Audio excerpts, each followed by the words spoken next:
The trail camera he bolted to a lodgepole pine at the edge of the equipment clearing on a Thursday evening captured what came to the landing that Friday night.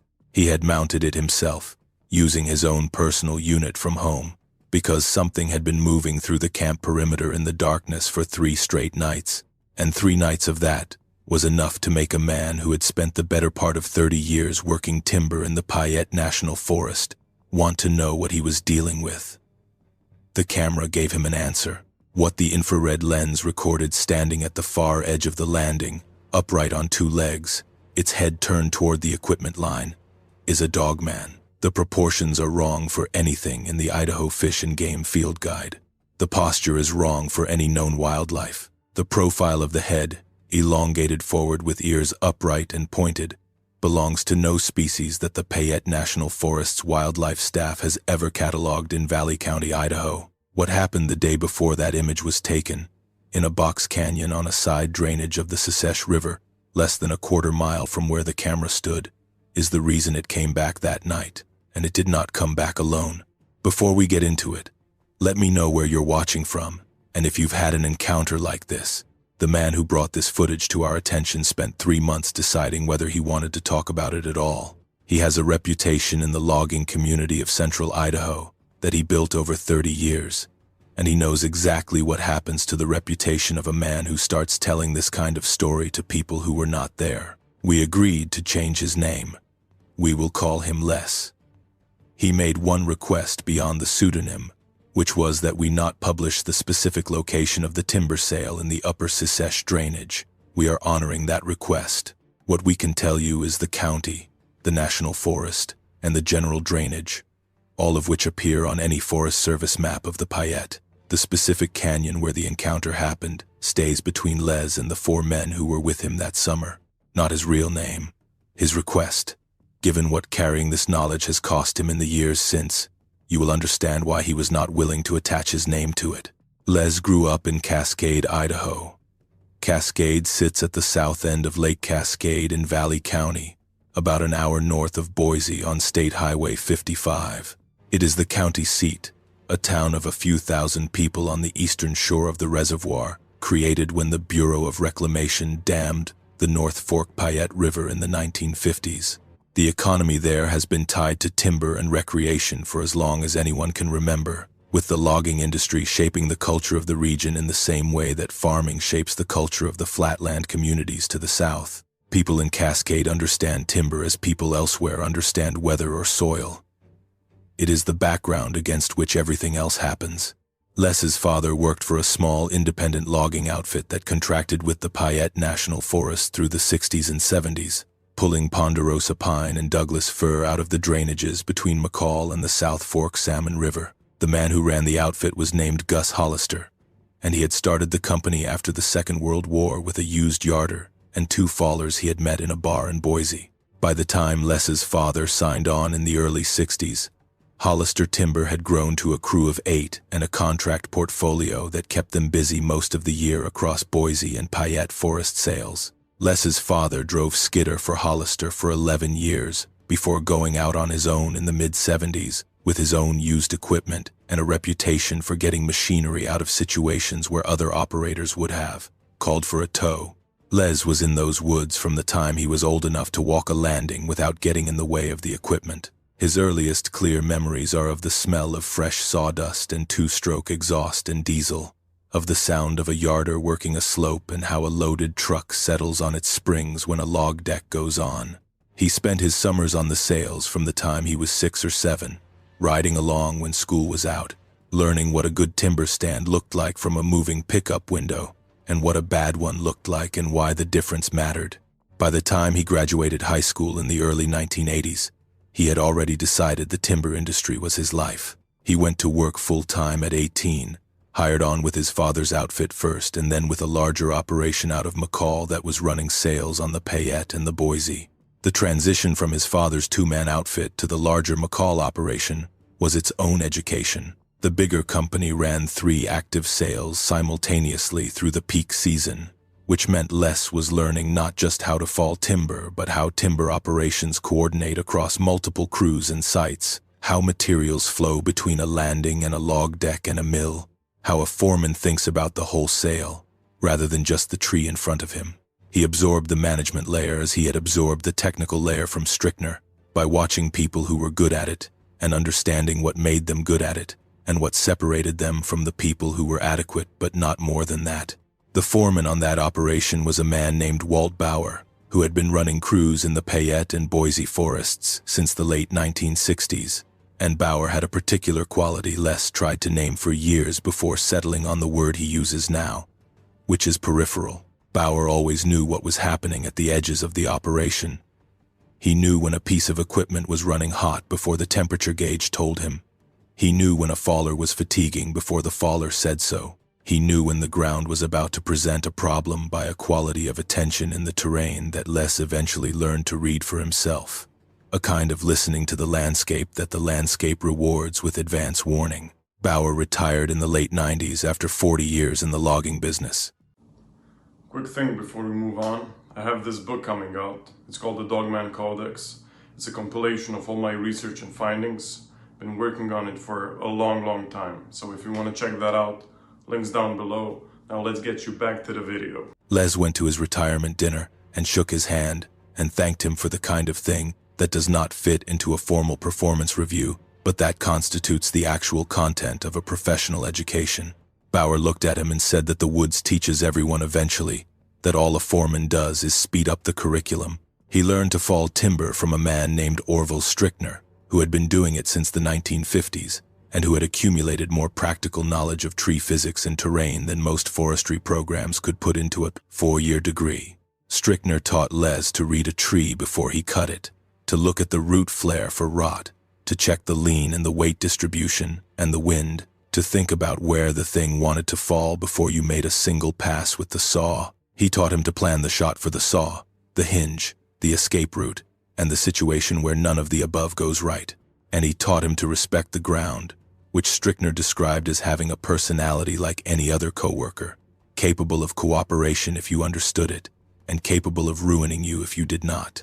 Les worked under Strickner for 4 years and then moved through equipment and crew management positions over the following decade, adding to what Strickner had started with the accumulation of experience that only time in the field produces. By his early 30s, he was running his own outfit. He built a record over those years that follows a specific pattern in the logging world. He brought crews in on schedule, close to budget, without serious injuries, in the backcountry terrain of the Payette National Forest, where the roads are marginal, the slopes are steep, and the timber is often old enough to be unpredictable when it falls. That kind of record earns a quiet respect that contracting officers at the McCall Ranger District take seriously. Les had bid on and won sales in some of the most technically demanding drainages in the Payette, places where the access roads required maintenance work before you could get a loaded truck out, where the ground was steep enough that skidder operators needed to think like mountaineers. He knew which of his crew members could handle which conditions, and he never put someone in terrain that was above their capability. That judgment, as much as anything else, was why his injury record was what it was. He is a careful man. That is the quality everyone who has worked with him mentions first.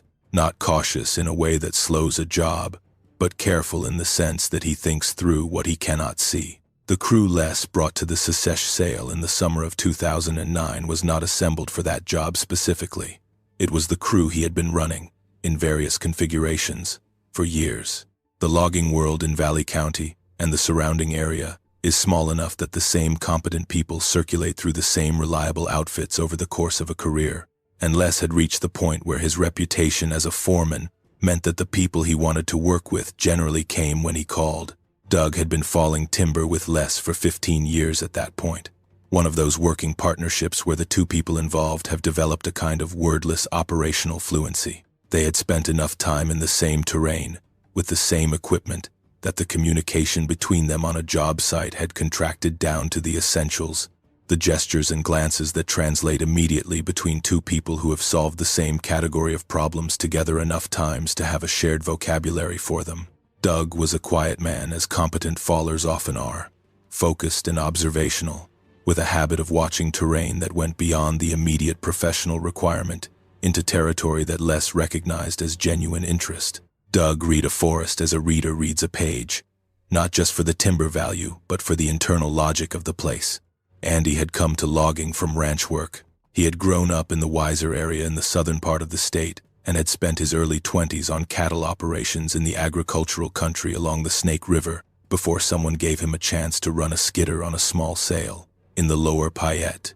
And he discovered that he had a particular gift for equipment, the intuitive understanding of machine behavior and terrain interaction that some operators have and most do not. He was 38 the summer of the Secesh sale, and he had been running equipment for 6 of those years. He had the easy physical confidence of someone who is very good at working with large machinery, the calm that comes from knowing where you and your equipment are in relation to the ground at every moment of the operation. He was also, in the way of men who grew up in ranch culture, extremely practical about wildlife. He had seen wolves, bears, mountain lions, and the full range of the Valley County predator list in the course of his time in the Payette drainages. He was not easily startled by wildlife. The thing that startled him on the Secesh sale was not wildlife. Rex was the mechanical element of the crew, the yarder operator and the person less called when a piece of equipment developed a problem that normal troubleshooting could not address. He had 8 years of Army service before logging, not infantry but logistics and mechanical, the systems-oriented thinking that the military applies to the problem of keeping equipment running under field conditions. He had come out of the service with a way of framing problems that Les found consistently useful, the habit of breaking a complicated situation into its components and addressing each component in sequence without letting the complexity of the whole paralyze the response to the parts. His nephew Clint had come to Les through Rex, who had asked Les to take the young man on for a season and see what he made of the work. Clint was 23, in his second season with the crew, competent with his choker setting work and quick to learn the tacit rules of a logging site, the things that are not in any formal training but that you must understand if you are going to work safely around the equipment and the crew.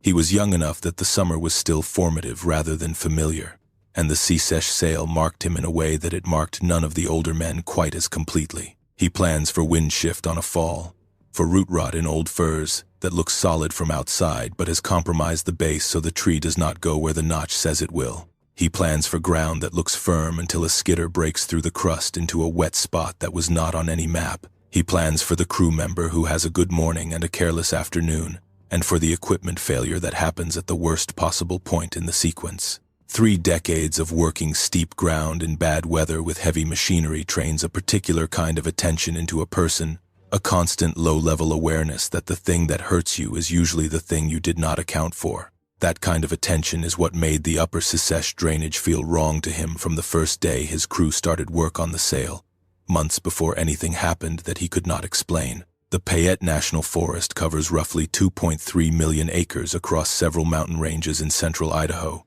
making it one of the larger national forests in the continental United States. The forest was established in 1908 and has been managed for timber production, watershed protection, wildlife habitat, and recreation across its various districts since then.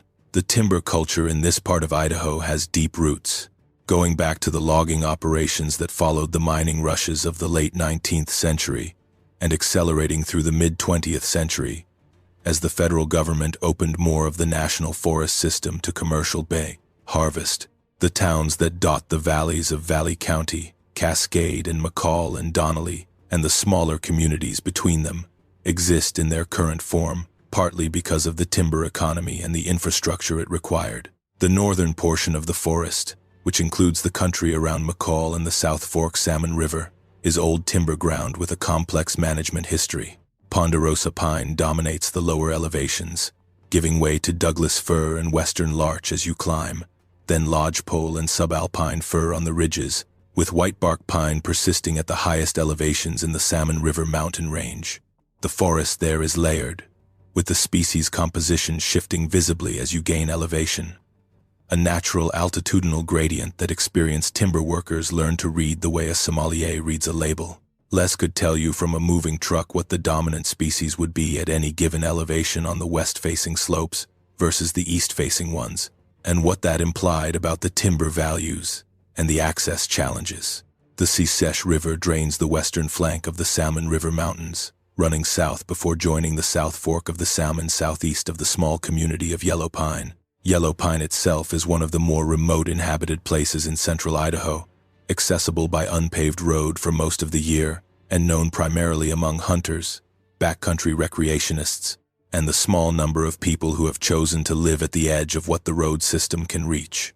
The Secesh drainage carries a recreational designation that restricts the kind of industrial-scale harvest that changed the lower elevation forests over the previous century. Timber sales in the Secesh country are smaller, targeted, often focused on hazard fuel reduction or overstock stands where the lodgepole has grown dense enough to carry serious bark beetle pressure and fire risk. The country is beautiful and remote in a way that makes it difficult to work and easy to understand why people keep going back. The river runs clear and cold through most of the summer, dropping off the Salmon River Mountains in a series of small falls and deep pools that hold cutthroat trout and bull trout in their proper season. The sail that brought Les and his crew to the upper drainage in the summer of 2009 was a hazard fuel reduction sail under the Crassel Ranger District, a few hundred acres of overstocked lodgepole on the south-facing ridgelines above the river. The Crassel District in 2009 was the most remote of the Payette's ranger districts, covering the wild country along the South Fork Salmon River corridor, and accessible primarily by unpaved road from the McCall side, or from the North Fork Road to the east. The district ran a modest timber program focused on fuels management and forest health rather than commercial production at scale, and the contracting officers there worked with a small pool of operators who had the equipment and the logistics capability to handle remote sales without the kind of support infrastructure that easier terrain provides. Les was on that short list. He had bid on and won 3 Crassel sales in the previous decade, and had a working relationship with the district's contracting officer that was built on a history of completed jobs without problems. The cruised volume on the sale came in under 3 million board feet. For a crew the size of Les's, that represented 4 to 5 weeks of work depending on weather and ground conditions. The timber value was modest, the access road was challenging, and the isolation was significant. But the contract fit into the schedule Les had laid out for the season, and the price was fair for the conditions. He had run tighter jobs in more difficult country. He put together his crew and mobilized in late July. The mountain pine beetle epidemic that moved through the central Idaho highlands during the mid-2000s was one of the largest bark beetle events in the documented history of the Payette National Forest, killing mature lodgepole across hundreds of thousands of acres of the South Fork Salmon River country and the Secesh headwaters. The epidemic followed the pattern that beetle events follow when the conditions for them are right. A population of beetles that had been maintained at background levels by cold winters and healthy timber was given an opening by several consecutive mild winters that allowed overwinter survival at rates outside the historical range, combined with timber stands that had grown to the age and density where the beetles could move through them with the efficiency of a system at optimum. The Payette's lodgepole stands in the Secesh country had been building toward that condition for decades. The fire suppression policies of the 20th century had allowed stands to age well past the disturbance intervals that the lodgepole's natural history assumes, and the result was a forest that was structurally ripe for a large-scale beetle event when the climate conditions provided the trigger. Working in beetle kill is different from working in green timber in ways that affect both the physical mechanics of the operation and the less quantifiable experience of being in the terrain. Green timber has a consistency of behavior at the moment of fall, a predictability of hinge response and weight distribution that a faller can read before the cut and account for in the shot. Beetle-killed lodgepole at various stages of decay presents a range of conditions that can shift from tree to tree on the same landing, with some of the dead trees structurally sound enough to fall like standing timber, and others compromised at the base by the moisture loss and fungal infiltration that follow death. Strickner had taught Les to treat every dead tree as unknown until the saw told him otherwise, and that instruction became operational practice on the Secesh sale from the first morning. The beetle kill also changes the ecology of a place in ways that take years to stabilize. The understory that was suppressed by a full lodgepole canopy begins to regenerate in the first couple of seasons after the trees die, with shrub species and grasses moving into the light gaps. The wildlife that depended on the old stand structure shifts its patterns in response to the changed cover. The landscape is caught between what it was and what it is becoming, and the animals moving through it manage that transition in real time. Les was aware of this background process in the general way that a man who has spent 30 years in the Payette understands the forest's cycles. What he was not prepared for was what the changed stand structure had done to the visibility in the terrain, how the open crowns and reduced understory cover allowed things moving through the timber to be seen across distances that a healthy lodgepole stand would have blocked entirely. The road into the sale climbed 17 miles from the Secesh River Road, which is itself a long stretch of gravel from the junction near Bergdorf Hot Springs south toward Yellow Pine. The Bergdorf Junction sits at the end of a side road off the main Warren Wagon Road corridor, and the Hot Springs facility there, a rustic soak operation that has been drawing backcountry visitors for generations, was the last structure with any kind of amenities before the road climbed into the sale area. In practical terms, Les's crew was working at the end of a road system that put them roughly 40 miles from the nearest paved highway. There was no cell phone service. The nearest landline phone was at the Forest Service guard station at Bergdorf, staffed only during fire season. The district office in McCall was an hour and a half of rough road in good conditions, closer to 2 hours after rain.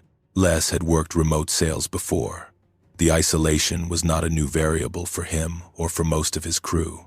They camped at the landing rather than commuting, a decision that made economic sense and was standard practice on Crassel sales, where the drive would consume 3 hours of every productive workday. They had a camp trailer for cooking and sleeping, a generator for power, and enough fuel, food, and equipment to run the job for 2 weeks before the supply truck made its scheduled run from Cascade. The camp was modest and functional, the kind of setup that Les's crew had assembled and broken down on a dozen remote sales over the years, and it sat at the edge of the log deck on the upper landing, with the timber rising in every direction. The crew Les brought to the Secesh that summer consisted of 5 men, counting himself.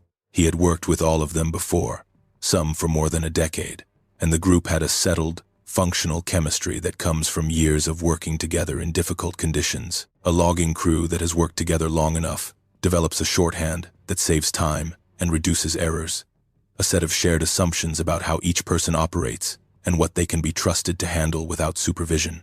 Les's crew had that shorthand. He knew what he had in each of those 4 men, and in the context of the work they were there to do, he had no concerns. His primary faller was a man we will call Doug. Doug had come up in the same tradition as Les, learning to work timber from his father, operating in the Payette and Boise National Forests for most of his adult life. He was in his early 50s that summer, with a compact, muscular build developed over 30 years of physical work in rough terrain, and a quietness about him that people sometimes mistook for aloofness, but that Les recognized as a particular kind of attentiveness. Doug paid attention to things. He noticed details. He was the kind of faller who took his time on a tree, walking around it, studying the lean and the root flare and the crown, making sure he understood what he was dealing with before he started the saw. He almost never had to make a second cut because the first one went exactly where he called it. He and Les had worked together on and off for 15 years and had the kind of communication that long partnerships develop, where a look across a landing carries the same information as a paragraph of words. Operating the skidder and the loader was a man we will call Andy. Andy was younger than Les by about 12 years, a compact, strong man who had come to the timber industry from ranch work after growing up in the Boise Basin. He had the broad shoulders and easy physicality of someone who had been doing hard outdoor work his whole life, and he had a particular gift for equipment operation that Les had noticed from the first job they worked together. The spatial awareness required to work a skidder or a loader in close quarters with standing timber, to read the angle of a slope and the tension in a cable and the position of a crew member all at the same time, takes years to develop in most people. In Andy, it seemed to have arrived fully formed. He made the equipment look easy in a way that only competent people can, and Les trusted him in conditions that would have made him nervous with a different operator. The yarder operator and general crew mechanic was a man we will call Rex. Rex was the only member of the crew who had not come up through the timber industry. He had served 8 years in the Army, 2 of them overseas, before transitioning out in his early 30s and eventually landing and logging through a connection from a man he had served with, who had moved back to Idaho and gone to work in the woods. The military background showed in the way Rex organized things. His equipment maintenance logs were detailed and consistent. His parts inventory was organized and current. He had a systematic approach to problem solving that treated every equipment failure as a diagnostic opportunity rather than a crisis. And the result was that his machinery ran better and longer than the equipment of people who had twice his years in the industry. His yarder ran through the Secesh sale without a day of unscheduled downtime, which on a remote job with the nearest parts supplier 40 miles away represents a significant operational advantage. Rex was also the member of the crew whose response to the events of that summer would later prove the most measured, for reasons that had to do with his professional formation and what the Army had given him in terms of frameworks for processing situations that exceed normal expectations. Rex's nephew, Clint, was the youngest member of the crew. Clint was 23 that summer, a choker setter in his second season working for Les. He was strong and fast and quick to learn, with the high energy and willingness to push through that young men in physical work tend to carry before experience teaches them the virtue of pacing. He had not yet accumulated the kind of field time that tells you when a situation has shifted from normal, the deep pattern recognition that comes from enough miles in enough different terrain under enough different conditions. He did his work well. He kept up with the pace. He was easy to have around camp in the evenings, which is not a minor quality when 5 men are sharing a small space far from the nearest town for weeks at a stretch. What he did not have, and what no 23-year-old with 2 seasons of field experience can be expected to have, was the inner quiet that comes from having seen enough that unexpected things no longer require total reorganization of your understanding. The 5 of them arrived at the upper landing on a Monday in late July and spent the first day setting up camp, running the access road, checking the sale boundary stakes, and talking through the cutting sequence. Les walked the perimeter of the sale parcels with Doug that afternoon, reviewing the terrain and refining the falling order they had planned from the maps. The timber was, as the crews had described it, dense, mature lodgepole on the south-facing ridges, some of it pushing 80 years old and carrying the signs of the bark beetle pressure that had been working through the Payette forest system for years. The trees were not large by the standards of old-growth Douglas fir, but they were close-packed and straight, and the stand condition justified the fuels management prescription the district had written. It was straightforward work for an experienced crew. The first week was smooth by the standards of any remote sale. The lodgepole came down clean, the skid trails were firm in the dry August heat, and Andy kept a good pace on the skidder, moving logs to the landing faster than Les had projected in his bid. Rex kept the yarder running without interruption. Clint worked the choker setting with focus and competence. The only thing that distinguished the first week from a dozen similar jobs Les had run in the Payette forest over the years was the silence. The ridge above the sale was quiet in a way that lodgepole stands in August are not supposed to be. Not quiet the way a forest goes before a storm, when the pressure drops and every animal goes still, for reasons that have to do with the physics of what is coming. This was a different kind of quiet. The quiet of a place that had been vacated. The Payette National Forest at elevation in August is not a silent place under normal conditions. Clark's nutcrackers move through the lodgepole stands in small, noisy groups, harvesting white bark pine seeds and caching them in the ground with the kind of systematic industry that makes them one of the most important seed dispersers in the subalpine ecosystem. Cassin's finches call from the treetops in a bright, cascading song that carries across the canopy. Mountain chickadees work the bark of dead lodgepole for insects, producing a constant low percussion of pecking that you stop noticing after a while but would notice immediately if it stopped. In the open areas where the timber breaks to rock and brush, pika colonies chatter from their boulder piles, cutting grass for their hay piles in a pattern of high-pitched calls that sounds like someone systematically working through a list. Ground squirrels run the skid trails. Ravens move through any area where heavy machinery is operating, drawn by the disturbance. In the wet years when the berry crop is good, black bears are visible in the margins of the clearings in the morning and evening. None of this was happening on the sale parcels above the Secesh. There were no Clark's nutcrackers, no finches calling from the crowns. The bark of the standing timber was silent in the mornings when it should have been busy. Les noticed the absence of the pika calls on the 3rd day of the first week, when he was walking the upper sale boundary alone, doing a terrain check before committing the crew to a particular cutting sequence on a steep section. He stopped walking and stood still and listened for 2 full minutes. and what he heard was the wind in the lodgepole crowns, the distant sound of the yarder running on the landing below, and nothing else. No birds, no small mammals. The silence was not the comfortable quiet of a pristine mountain morning. It was the specific silence of a place from which the usual occupants had withdrawn. He mentioned it to Doug on the walk in the following morning. Doug said he had been thinking the same thing since the first day. He said the elk sign was thin for country that should have been thick with it. The Secesh drainage is prime elk habitat in summer, with the river bottom providing water and the south ridges offering browse and thermal advantage. Elk are not quiet animals. A herd of 20 or 30 moving through timber makes a sound that carries for a considerable distance. A combination of branch cracking, hoof noise, and the occasional vocalization of calves and cows maintaining contact. The ridgeline above the sail should have shown fresh elk sign in the soft spots along the skid trails every morning. Doug said he had seen a single set of tracks crossing the access road 2 miles below the landing, heading downhill and away from the drainage, and nothing since. Les had seen the same. A few deer tracks, old, in the clay subsoil under the lodgepole where the canopy kept the duff from drying completely. No bear sign at any of the trees where bears commonly leave marking scratches in this part of the Payette, which was unusual given the territory the district's wildlife biologist had described as active bear habitat in the sale documentation. Les had 30 years of noticing things like this in the backcountry, and he knew that wildlife distribution in the mountains shifts for reasons that are not always legible to a person on the ground. Attributing significance to absence is a trap that leads you into wrong conclusions about what is happening in a landscape. He reminded himself of this and kept working.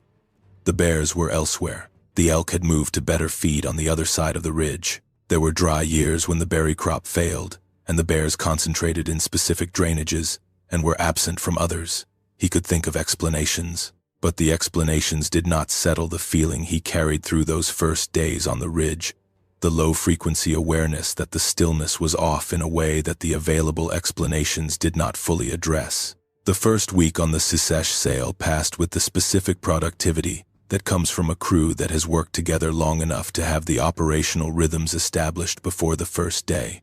The morning equipment checks, the felling sequence, the skidder runs, the yard and sort at the landing, the patterns that an experienced crew executes without needing to coordinate verbally, because the coordination happened over years of shared work. Les kept his attention on the operation and on the ground, the way he always did. The beetle kills stood were behaving as he had expected, some of the dead trees falling predictably, some of them presenting the base rot and structural surprise that dead timber develops when the moisture has been leaving the wood for a season or two. He adjusted the sequence where he needed to, and the production stayed close to the daily target. What he noticed alongside the production was what was not there. The Secesh drainage in August should have been alive in a specific way. The ground squirrels and chipmunks that populate logging landings within the first few days of operation, drawn by the disturbed soil and the food scraps that accumulate around any human work site in the backcountry, had not shown up. Ravens, which follow timber operations throughout the Payette National Forest, with the reliable consistency of birds that have learned to read human activity as an indicator of food opportunity, were absent from the landing.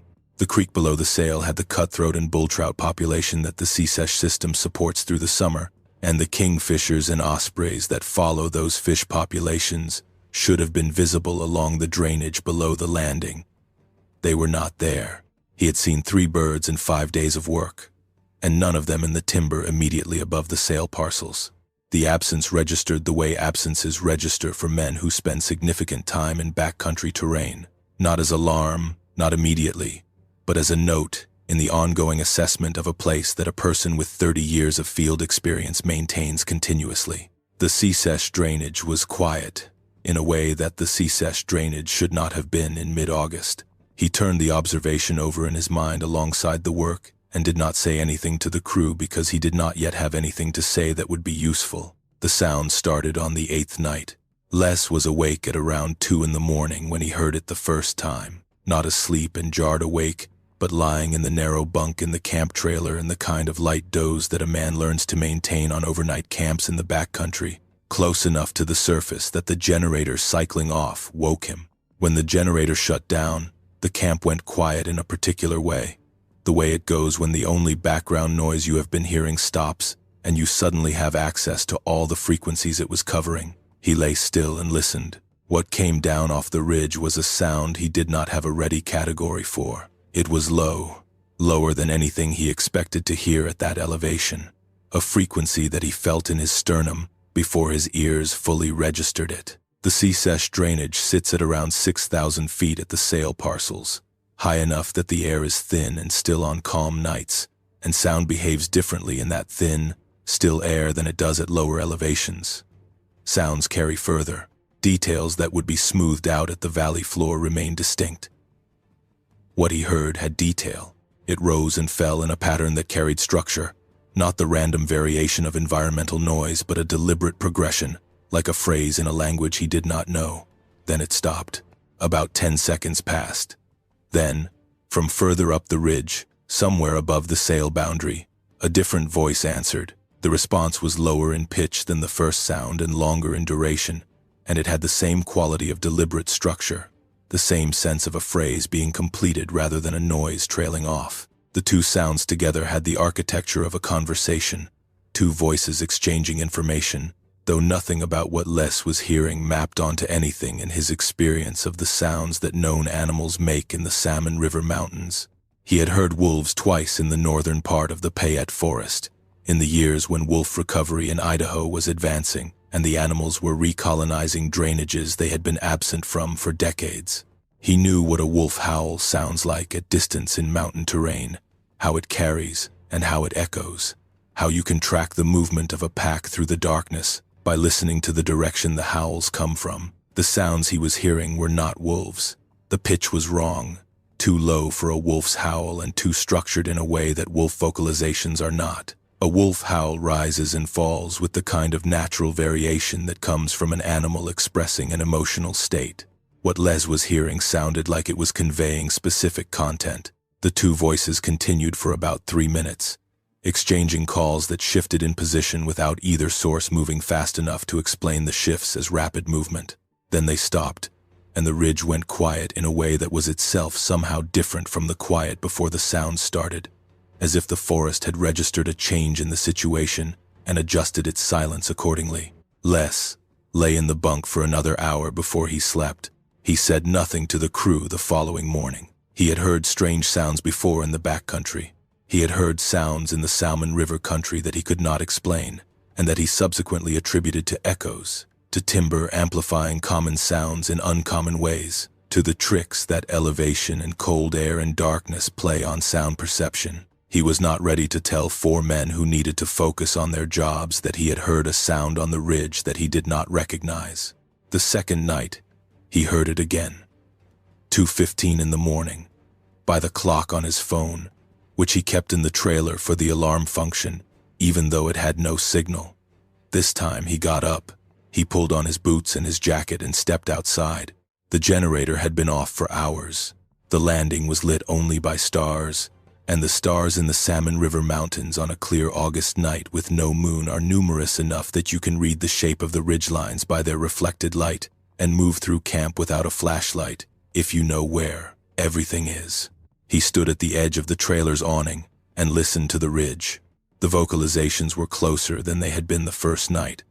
Not close enough to see the source, but close enough that the frequency registered as a physical sensation in his chest. He stood with his hand on the aluminum wall of the trailer, and he felt the sound in the metal. The ridge was moving the low-frequency calls like a transmission medium, carrying them down from the timber through the thin mountain air to where he stood on the gravel of the landing. He counted 3 distinct voices that second night, where he was confident he had heard only 2 the first. One from the ridge above the sail boundary, one from the canyon direction to the west, and a third from somewhere in the timber at the eastern edge of the landing, close enough that he could hear it without the amplification of terrain, close enough that he could be certain it was not an echo of either of the others. 3 positions, 3 sources. He stood outside for 20 minutes and watched the positions shift as the vocalizations continued, each source moving independently through the timber, while maintaining the same patterns of call and response that he had heard the night before. When they stopped, the The silence that replaced them was complete in a way that had a specific texture, the texture of a space from which all incidental sound had been withdrawn. He went back inside. He did not sleep again until the sky began going gray above the ridge to the east. On the third morning, he found tracks. He found them not at the landing but at the edge of a skid trail about 400 yards up the ridge, in a stretch where clay subsoil had pushed through the churned duff in the wake of the skidder. He had walked the skid trail that morning as part of his standard pre-work routine, checking the condition of the trail surface after the previous day's work, and looking for any ground conditions that would need attention before the equipment ran it again. The tracks were in a soft spot, where a thin veneer of clay had settled over the disturbed mineral soil, and they were clear enough to photograph and measure. The shape was canid. 4 toes, distinct claw marks at the front of each impression, the general pad arrangement of a large dog's foot. That was his first assessment, and it was accurate as far as it went. But the size was wrong for any canid he had tracked in the Payette forest over 30 years of working in terrain that supported gray wolves, coyotes, and the occasional wolf-dog hybrid that someone had released or that had escaped from a property in the valley. He had measured wolf tracks in the northern part of the forest when the population there was being studied, and he knew the documented size range for gray wolves in Idaho.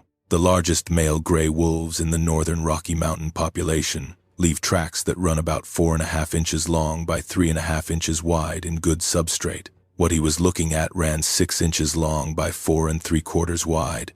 He measured it twice with his tape measure before he wrote anything in his field notebook. Then he measured the stride, the distance between successive right foot impressions, which is the standard field measurement for determining stride length in a walking animal, was 54 inches. He measured it 3 times, 54 inches. For a canid at a relaxed walking pace, that stride length requires a leg length that is not consistent with any canid species that exists in North America. A gray wolf walking at a normal pace produces a stride of about 26 to 30 inches.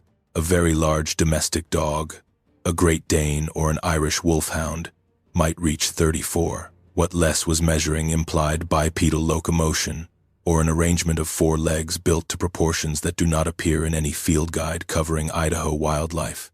He crouched at the track site and looked at the impressions for a long time. The distribution of weight in the clay told him a further detail. The toe area of each track was deeper than the heel, which is consistent with a large body walking forward on the balls of its feet, pushing off from the front of the foot, rather than rolling through from heel to toe. He photographed the tracks with his phone, doing what he would have done in any wildlife observation situation. Multiple angles, with his measuring tape in frame, with a reference object for scale. He documented the substrate, the depth of the impressions, the GPS coordinates from his Garmin, professional reflex. 30 years of field work expressing itself as methodology, even when the methodology was trying to make sense of a reality that the methodology had not been designed to handle. He photographed the full track sequence before he moved on, doing what he would have done in any systematic wildlife documentation task.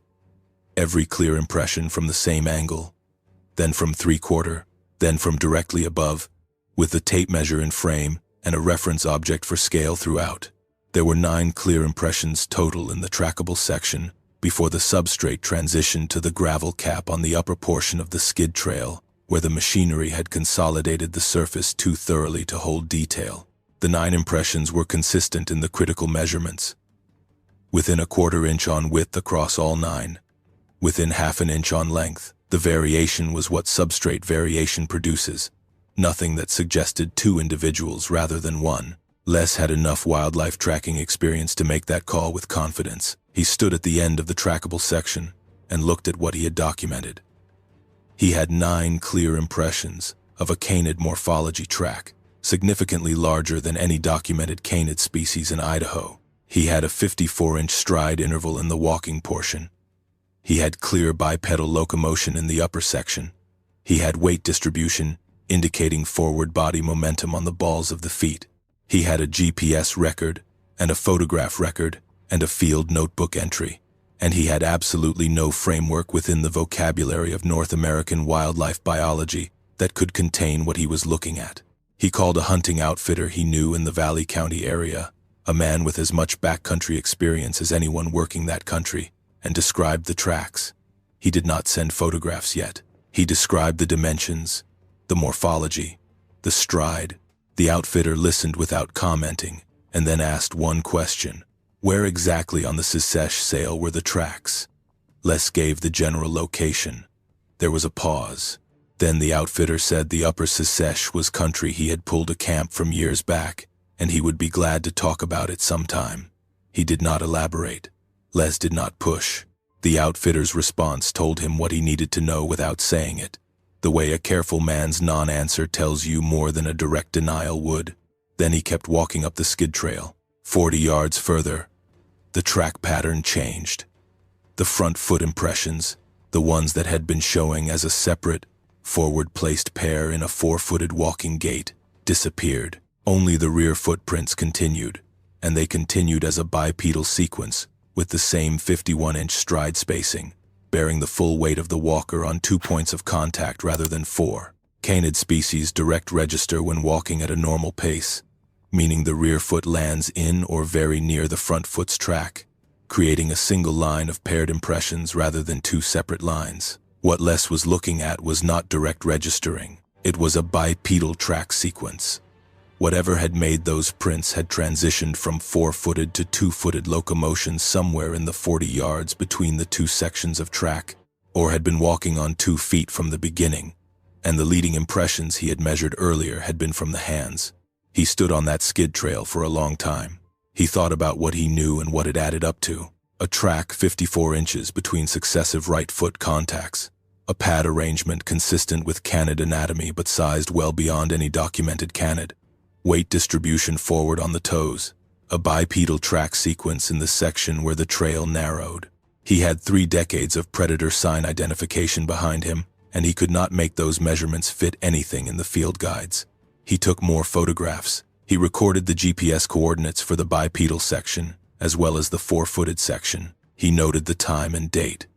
He wrote in his notebook what he had found and what his measurements showed. Then he walked back down to camp and found Doug.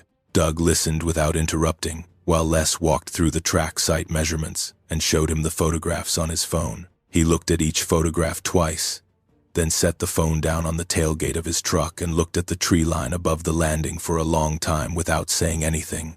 Then he asked Les if he had heard anything at night. Les said yes. Doug said he had heard it too, the second night, and had not mentioned it because he had thought he might have been half asleep and not fully sure of what he was hearing. He said he had been in this country for most of his adult life and had never heard an animal make that sound, and that he had been thinking about what could make it since the second night without arriving at an answer. Neither man said the word that both of them were thinking. They stood on the landing in the August morning and looked at each other's faces and knew they were thinking the same thing, and that saying it out loud would alter the situation in a way that neither of them was ready to change yet. They went back to work. Les set the personal trail camera that evening. He had brought it along as a matter of habit on remote sails where there was a chance of recording interesting wildlife. He had images of a wolverine from a sail in Custer County 2 summers before, rare enough that the Forest Service wildlife biologist had asked to see the files. He mounted the camera at the edge of the lodgepole stand, aimed across the landing toward the camp, at a height of about 5 feet. He set the sensitivity to medium and told himself that whatever was moving around the perimeter at night would turn out to be the ordinary explanation, and that the camera would show him what ordinary looked like and let him stop thinking about it. The camera showed him something else. On the 4th night, the night the camera recorded, Les woke at 1:40 in the morning to sounds he did not have to strain to hear. Not vocalizations this time. Movement, something heavy moving in the timber along the uphill edge of the landing, not slowly and cautiously the way a deer or an elk moves through timber at night, but with a deliberate, measured pace that covered ground efficiently. He lay in the bunk and listened to it circle the landing from the uphill side to the downhill edge and back.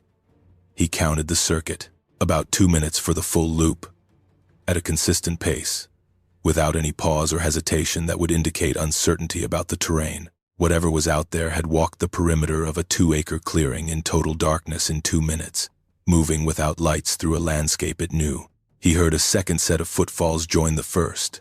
Another circuit, from a different starting point, at a slightly different pace, 2 loops going in opposite directions, crossing in the timber on the uphill edge of the landing. He lay in the bunk and breathed slowly and listened to things move around his camp in the dark. And what stayed with him afterward was not the fear, though the fear was there, but the quality of what he was hearing. The movements were not random. They were not the wandering of animals investigating a new smell or exploring unfamiliar territory. They had the character of deliberate, systematic observation. A perimeter check. The kind of thing you do when you want to know what is in a space before you decide what to do about it. At some point before dawn, the sounds stopped. When Les stepped outside at first light to check the camera, the footage card held what he had not expected to find, and had known on some level that he would. The camera had recorded 3 motion events. The first 2 were brief, the lens catching the edge of something large moving through the far left of the frame in the dark, gone before the shape could resolve clearly. The third event ran long enough to show what had come to the edge of the landing. In that recording, something stands at the far edge of the clearing, 15 or 20 yards from the camera, upright, on 2 legs. The posture is forward-leaning but not crouched, the stance of a large person with weight slightly forward, though the proportions belong to nothing human. The shoulders are too wide for the torso, the arms hang too long, reaching past the hip on each side.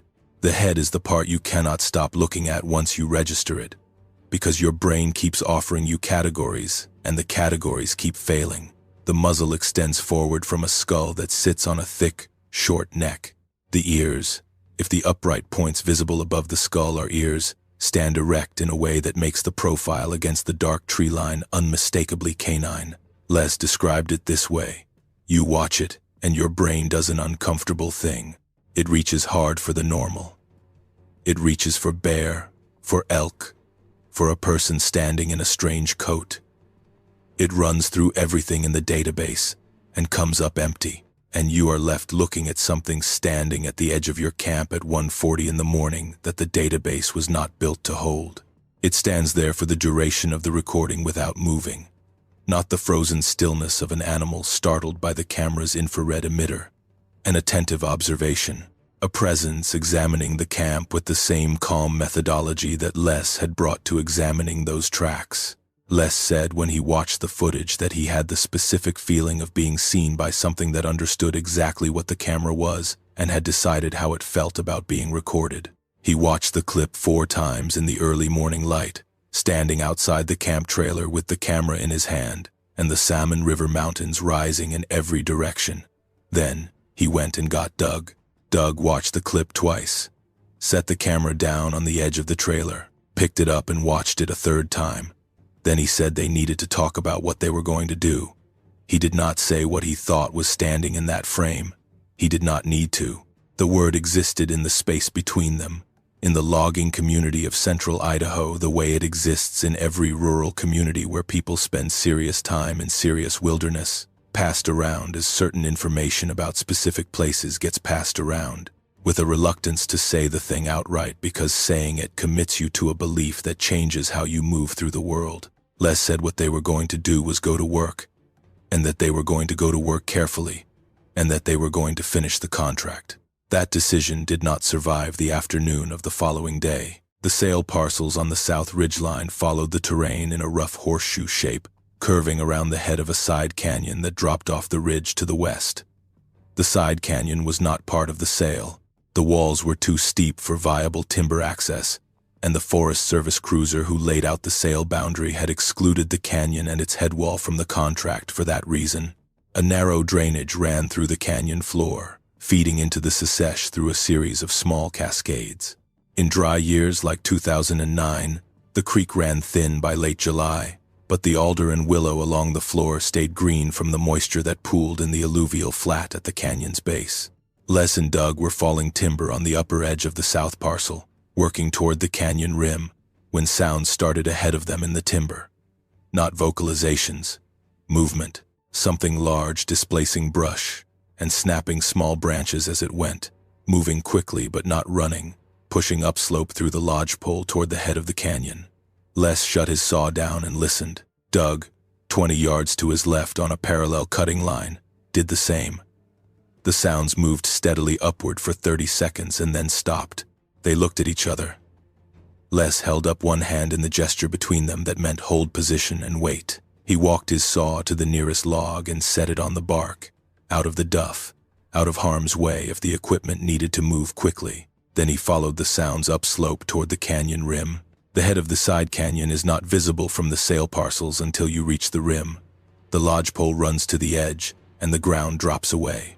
Les walked to the rim and looked down into the canyon. The canyon is a genuine box. The walls go vertical at the upper end, bare granite, scoured clean by the same glaciation that shaped every drainage in the Salmon River Mountains, dropping about 60 feet to the canyon floor. The floor is 40 or 50 yards wide at the base of the head wall and narrows as it descends toward the drainage. Screened by alder and willow along the creek, the head wall offers nothing. No ledge wide enough to stand on, no crack wide enough to provide a handhold for a large body. There is no way into or out of the upper end of that canyon except back through the timber from the rim direction, and the rim is the only rim there is. Something was at the base of the head wall. Les saw it from above.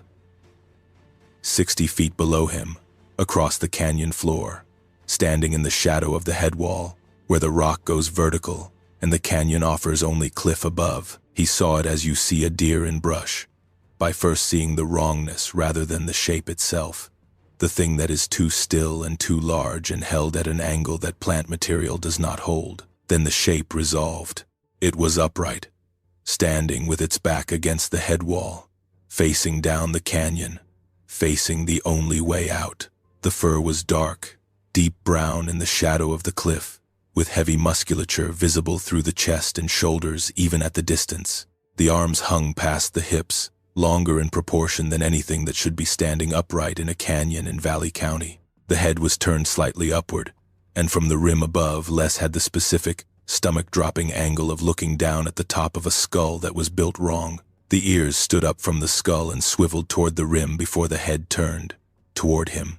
It had heard him approach before he reached the edge, and had located him by sound before he was visible. It turned its head and looked up at him. He was 60 feet above it. He was looking down at its face in the shadow of a granite head wall, at proportions that his 30 years of wildlife observation told him could not exist in Valley County, Idaho, and his body understood what his mind was still processing. His hands went wet against the bark of the lodgepole he was gripping. His vision narrowed in the particular way it narrows when the adrenal system takes priority over everything else. The wave of adrenaline that comes when the body identifies something as a top-tier predator ran through him in a way that he described as feeling in his knees, like the structural support had momentarily gone variable. The dogman at the base of the head wall did not move. They looked at each other across 60 feet of canyon air. Les estimated the standoff lasted 30 seconds, though he acknowledged his time perception during those seconds was unreliable, as it gets unreliable when the adrenal system is running. He described the quality of the eye contact as the element that held him most afterward, years after the encounter, when he had had time to sit with every detail and decide what had stayed.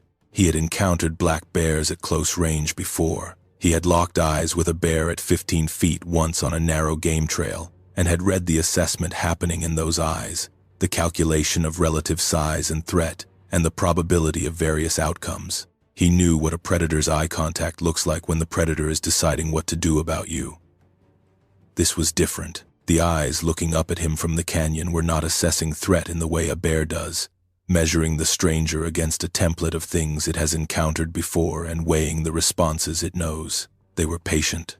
The stillness behind them was the stillness of something that had already made a calculation and was waiting to see if the calculation was correct, not reactive. Watching the situation develop, he heard Doug coming up behind him through the lodgepole. The crack of a dry branch under a boot, the rustle of branches pushed aside, and the dogman in the canyon heard it too. The ears swiveled, the head turned fractionally in the direction of Doug's approach. The body shifted its weight, a subtle change in stance that Les read instantly, because he had been watching the posture with his full attention. The dogman was no longer looking at just him. It was looking at the geometry. The single path out of that canyon was the direction the sounds of Doug's approach were coming from, and something had just started closing off that path from above. Les turned and held up both hands to stop Doug before Doug reached the rim. Doug stopped. He was 10 yards back in the timber, He looked at Les's hands and at Les's face, saw something in the expression, and stopped walking without asking why. Les turned back to the canyon rim. The Dogman at the base of the head wall had not moved. It was still standing in the shadow of the cliff, still facing down the canyon, and its eyes were still on him. But something had shifted in the quality of the stillness.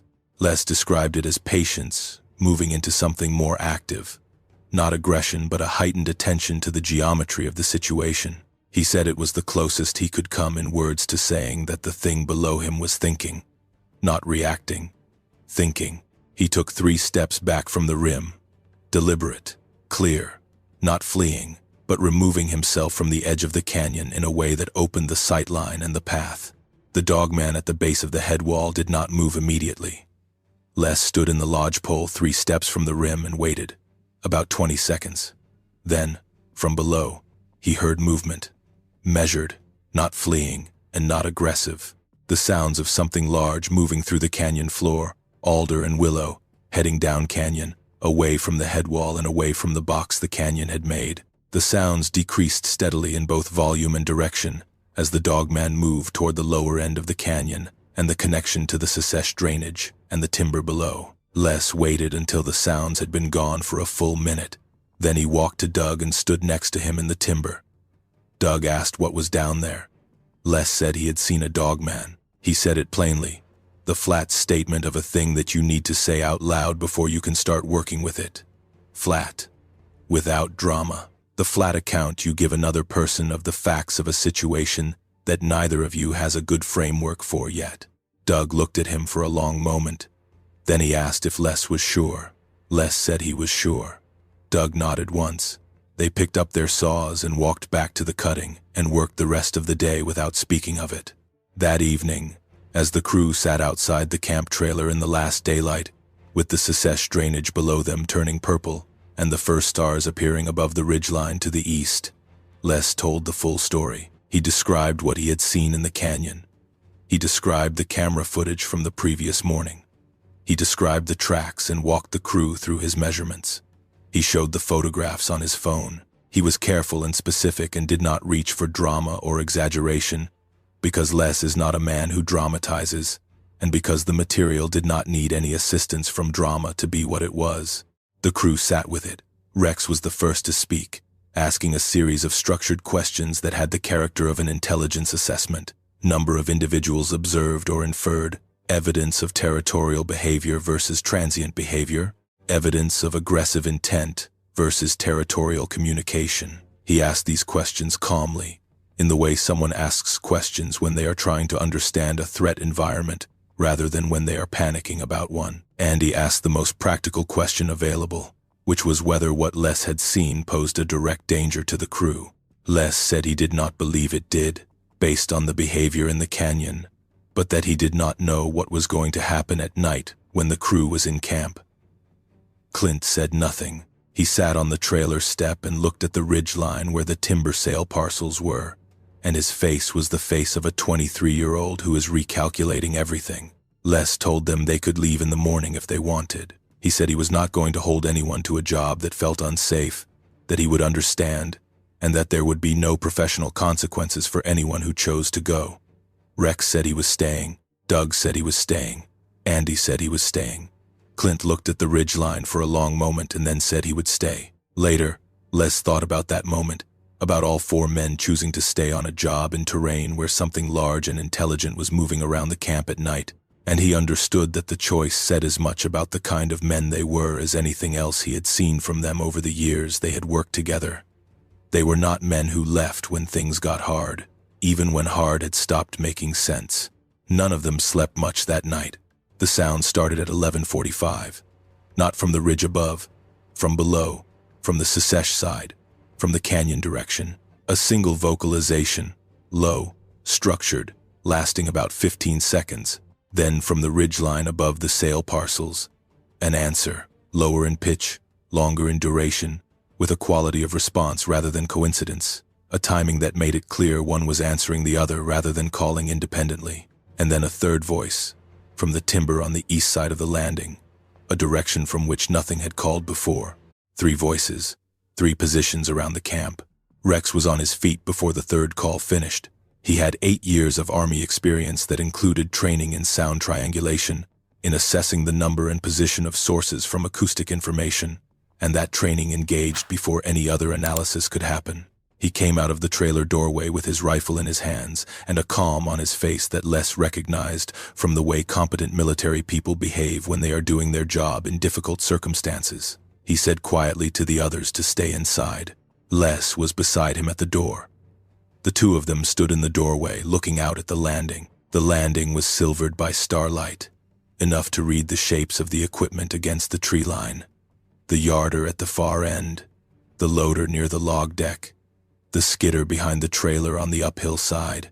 Nothing visible moving in the clearing, but the sounds continued, all 3 positions active, the vocalizations exchanging in patterns that shifted and interlocked, rising and falling in sequences that did not repeat exactly but that had consistent internal structure, a grammar of sorts, in the way that the calls related to each other across the 3 positions.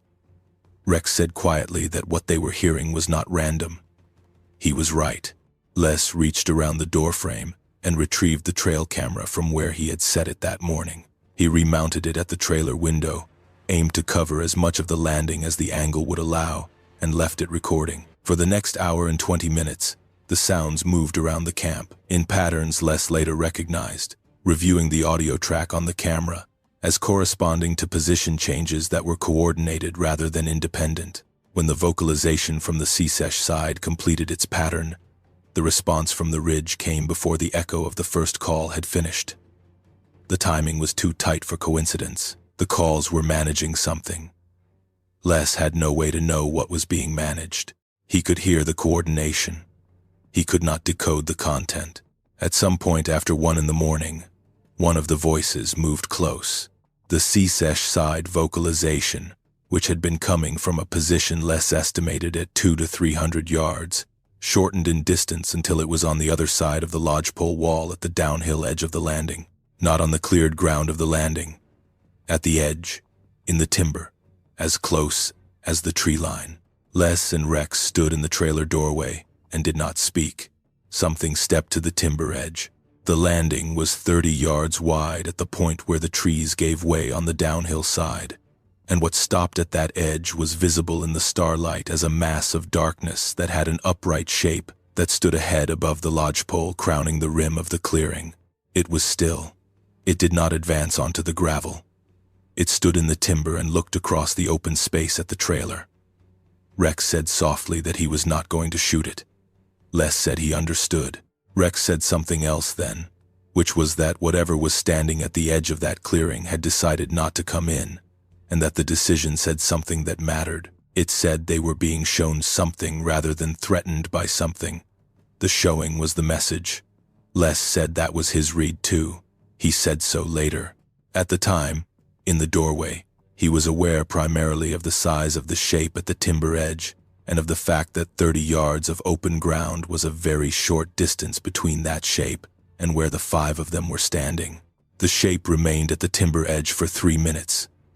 Lay counted them. Then it moved back into the lodgepole.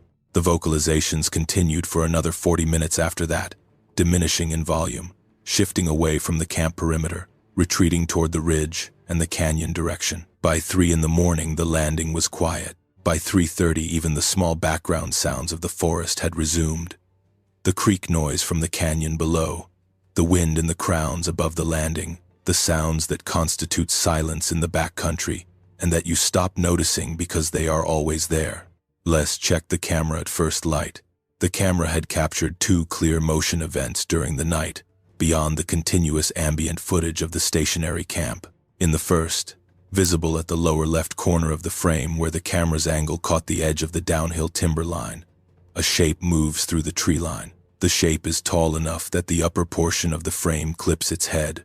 The infrared overlay shows a dense heat signature, hot through the torso in the way large, warm-blooded animals photograph in the infrared. The ears are visible above the lodgepole crowns at the frame's edge. The shape moves left to right, stops, and turns toward the camera with the face visible for 2 or 3 seconds before moving off. The face is canine. There is no other accurate description for the profile the lens captured. The elongated muzzle, the wide-set eyes catching the infrared emitter and throwing light back.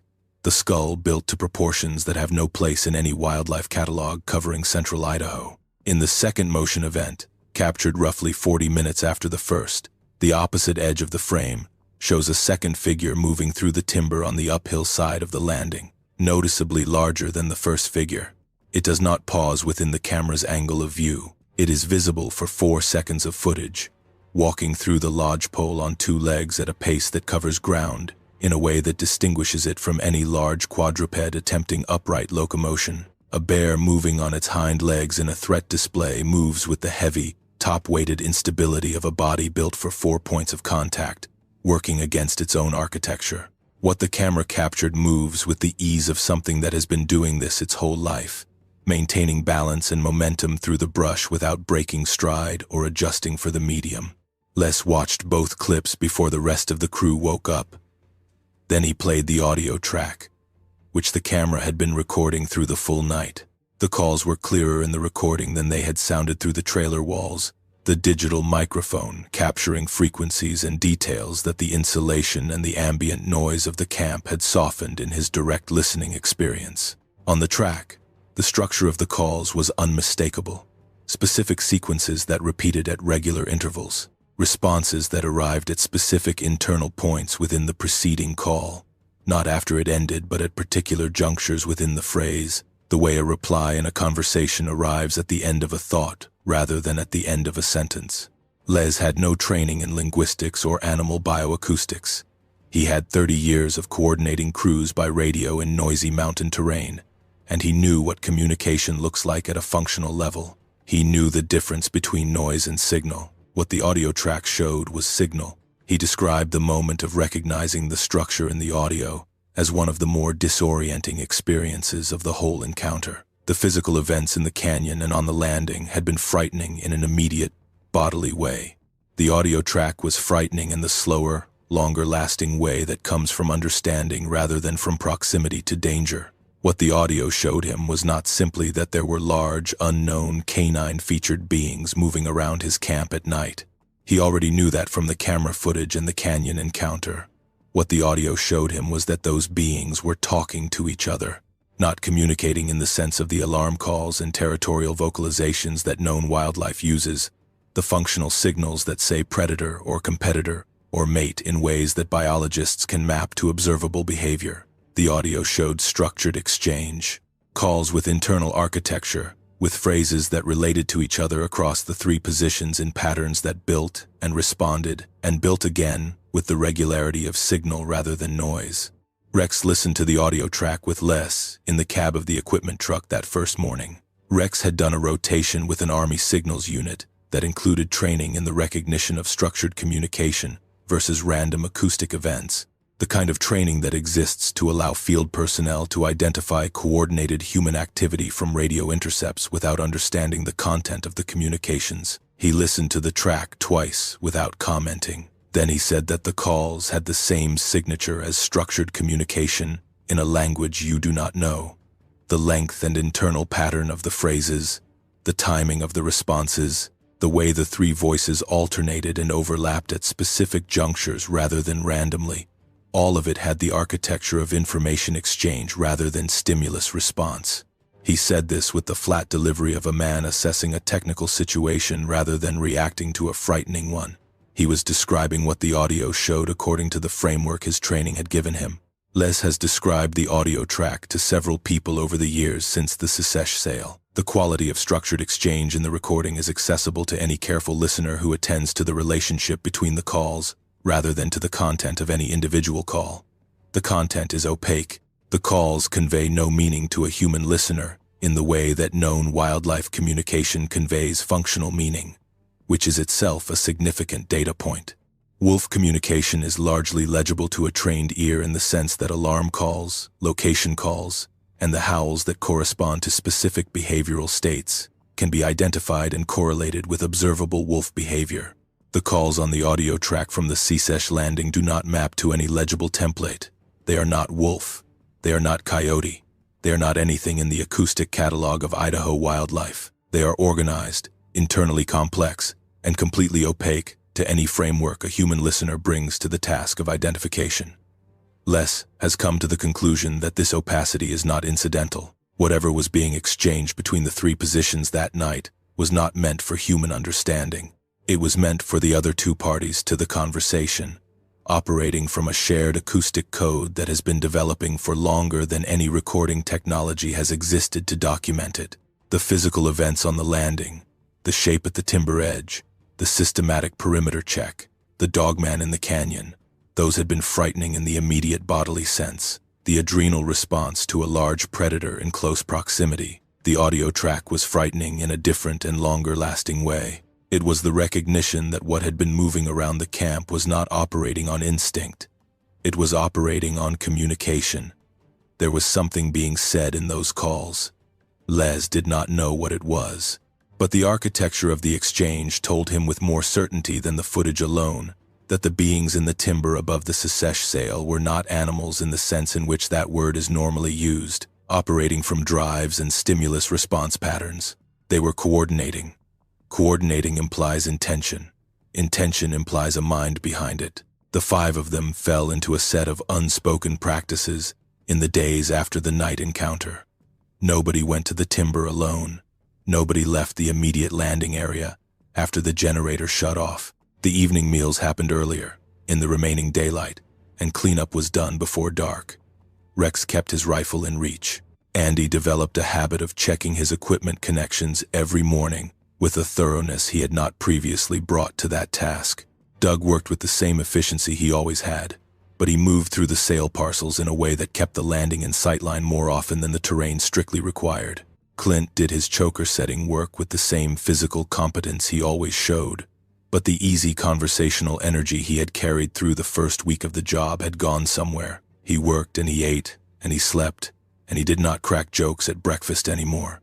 They heard the vocalizations twice more in the remaining weeks on the sail, both times at night, both times from the ridge and the canyon direction, both times following the same call and response pattern and then fading away without approaching the camp. After the night with the shape at the timber edge, the beings did not come back to the landing perimeter. They communicated from the ridge, and they moved through the drainage below, and the five men in the camp trailer heard them, and noted them, and said very little to each other about what they heard. If you have spent time hunting or hiking in the Payette National Forest around the Secesh River country, or anywhere in the South Fork Salmon River drainage of Valley County, let us know in the comments what you have encountered up there. Because the reports that have come to our attention from that drainage over the past several years tell a story that goes back a lot further than the summer of 2009. They finished the contract. It took 5.5 weeks total, a week longer than projected. Les filed the completion paperwork with the Crassel Ranger District office in McCall and collected the final payment from the Forest Service contracting officer without writing a single word about what his crew had encountered. He has thought about that decision many times in the years since. The institutional mechanism that keeps this kind of evidence buried is not complicated. It does not require active suppression or coordinated silence from anyone in a position of authority. It does not require a decision made at some level above the field by people who understand what is being suppressed and why.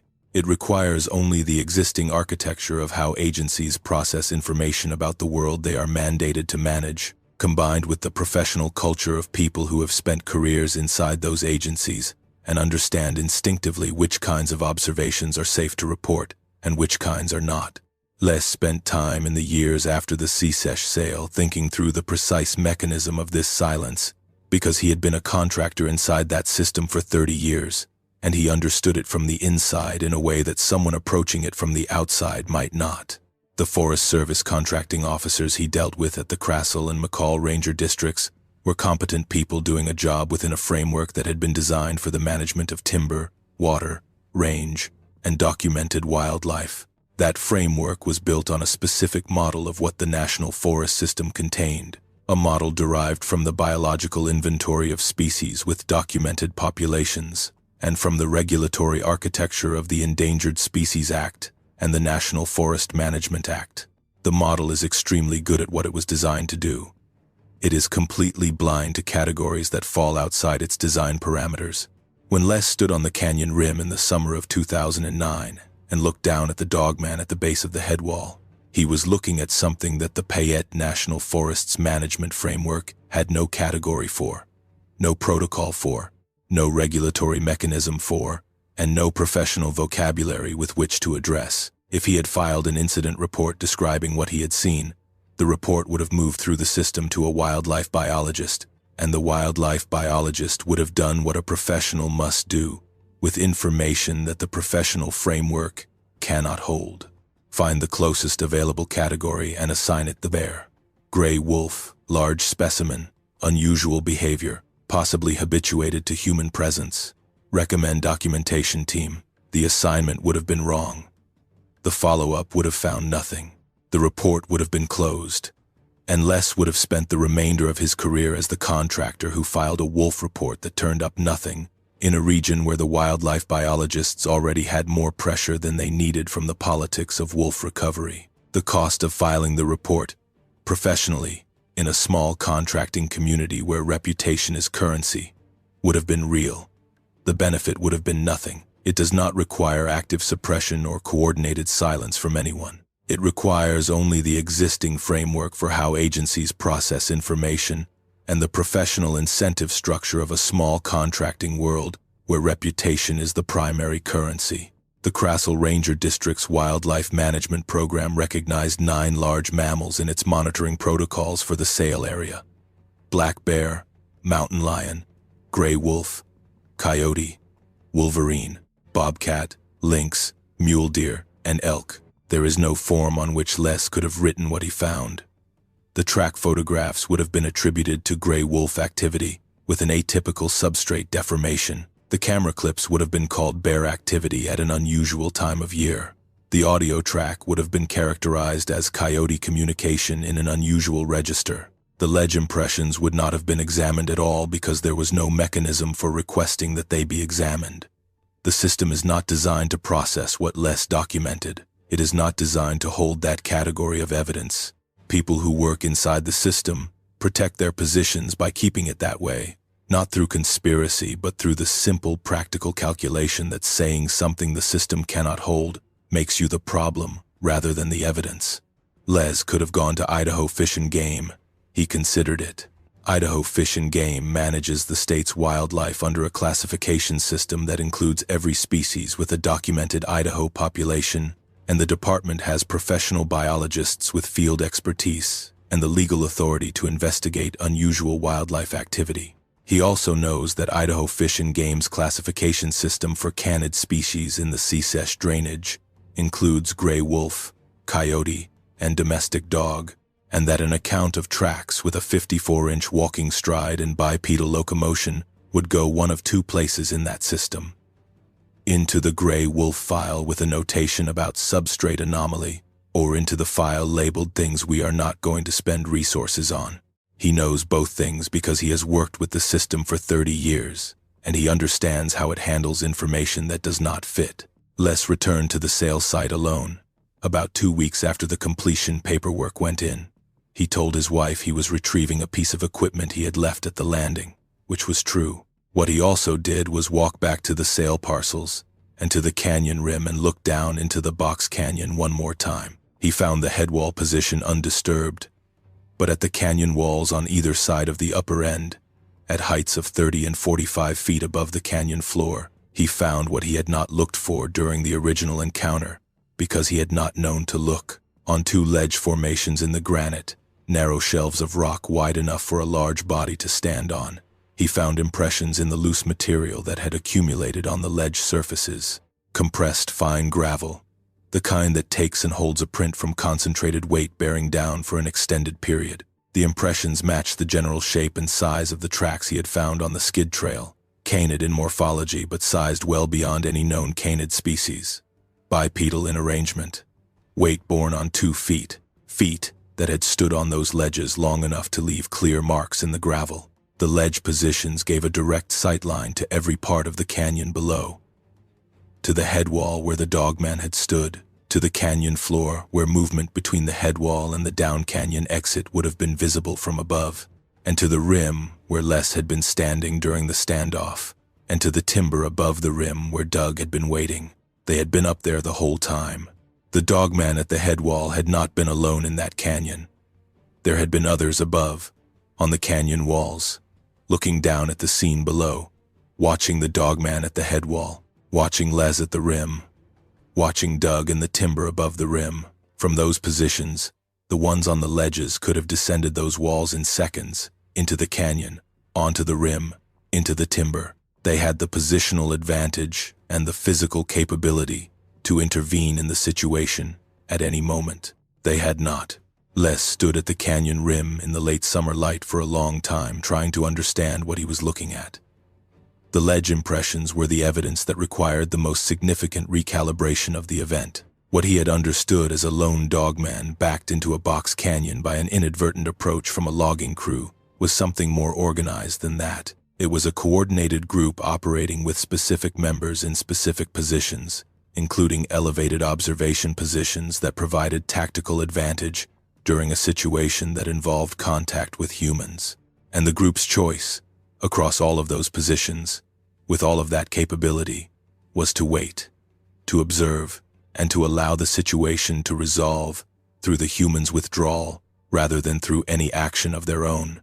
That is not animal behavior. It is not bear behavior or wolf behavior or the behavior of any territorial predator in the Idaho Field Guide. Animals respond to perceived threats with the responses their nature has prepared them for: flight, fight, or freeze. What the evidence from the canyon showed was something different. A group assessment, a coordinated decision to hold positions and allow events to develop.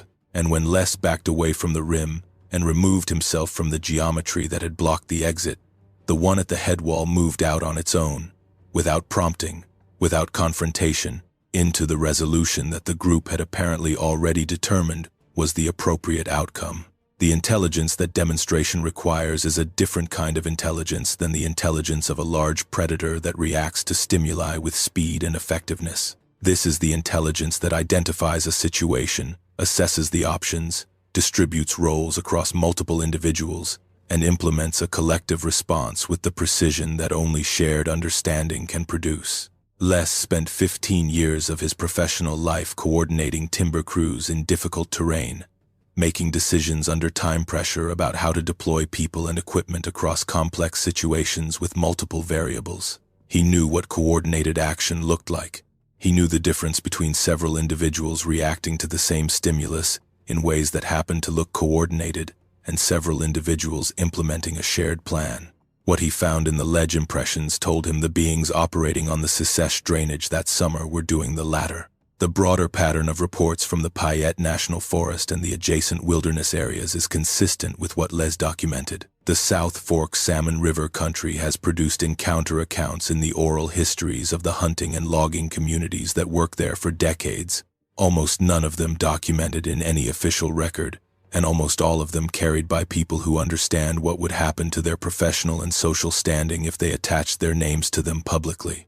Les knows a hunting outfitter who operated in the Secesh drainage through the 90s who told him years later, in a conversation that went no further than the two of them, that he had pulled a spike camp from the upper Secesh country in the mid-90s after something came into camp on 3 consecutive nights, and that he had not located a camp in that specific drainage since. The outfitter described the sounds at the camp, the systematic perimeter movements, the vocalization pattern, and the specific quality of the silence that followed. The account matched what Les had experienced in 2009 at enough points of specificity that Les was certain the outfitter was not constructing a story to be interesting. There is also a retired Forest Service trail crew foreman from the McCall district who Les met through a mutual contact at the Cascade hardware store several years after the sale. This man had worked trail maintenance in the Salmon River mountain country for over 20 years, including stretches in the Secesh headwaters, and he described an incident from the summer of 2003 on a maintenance project in the upper drainage that matched the behavioral signature of what Les had encountered in 2009. The trail crew had been camped at a work site for 3 nights when the sound started. The foreman had logged it in his field notes as probable wolf activity based on what was available in his professional vocabulary at the time.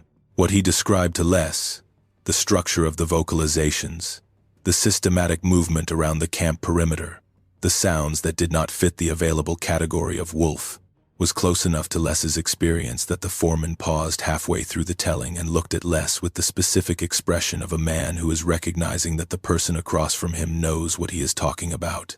The connection between what Les documented and the broader history of Dogman sightings in the Pacific Northwest and the mountain states is one that Les came to understand only gradually, years after the encounter, through accounts he encountered through the kind of quiet networking that happens among people who have had experiences they cannot explain and are trying to understand them without drawing attention to themselves. The Pacific Northwest and the mountain states from Idaho west have generated a consistent pattern of accounts going back to the earliest Euro-American settlement of the region.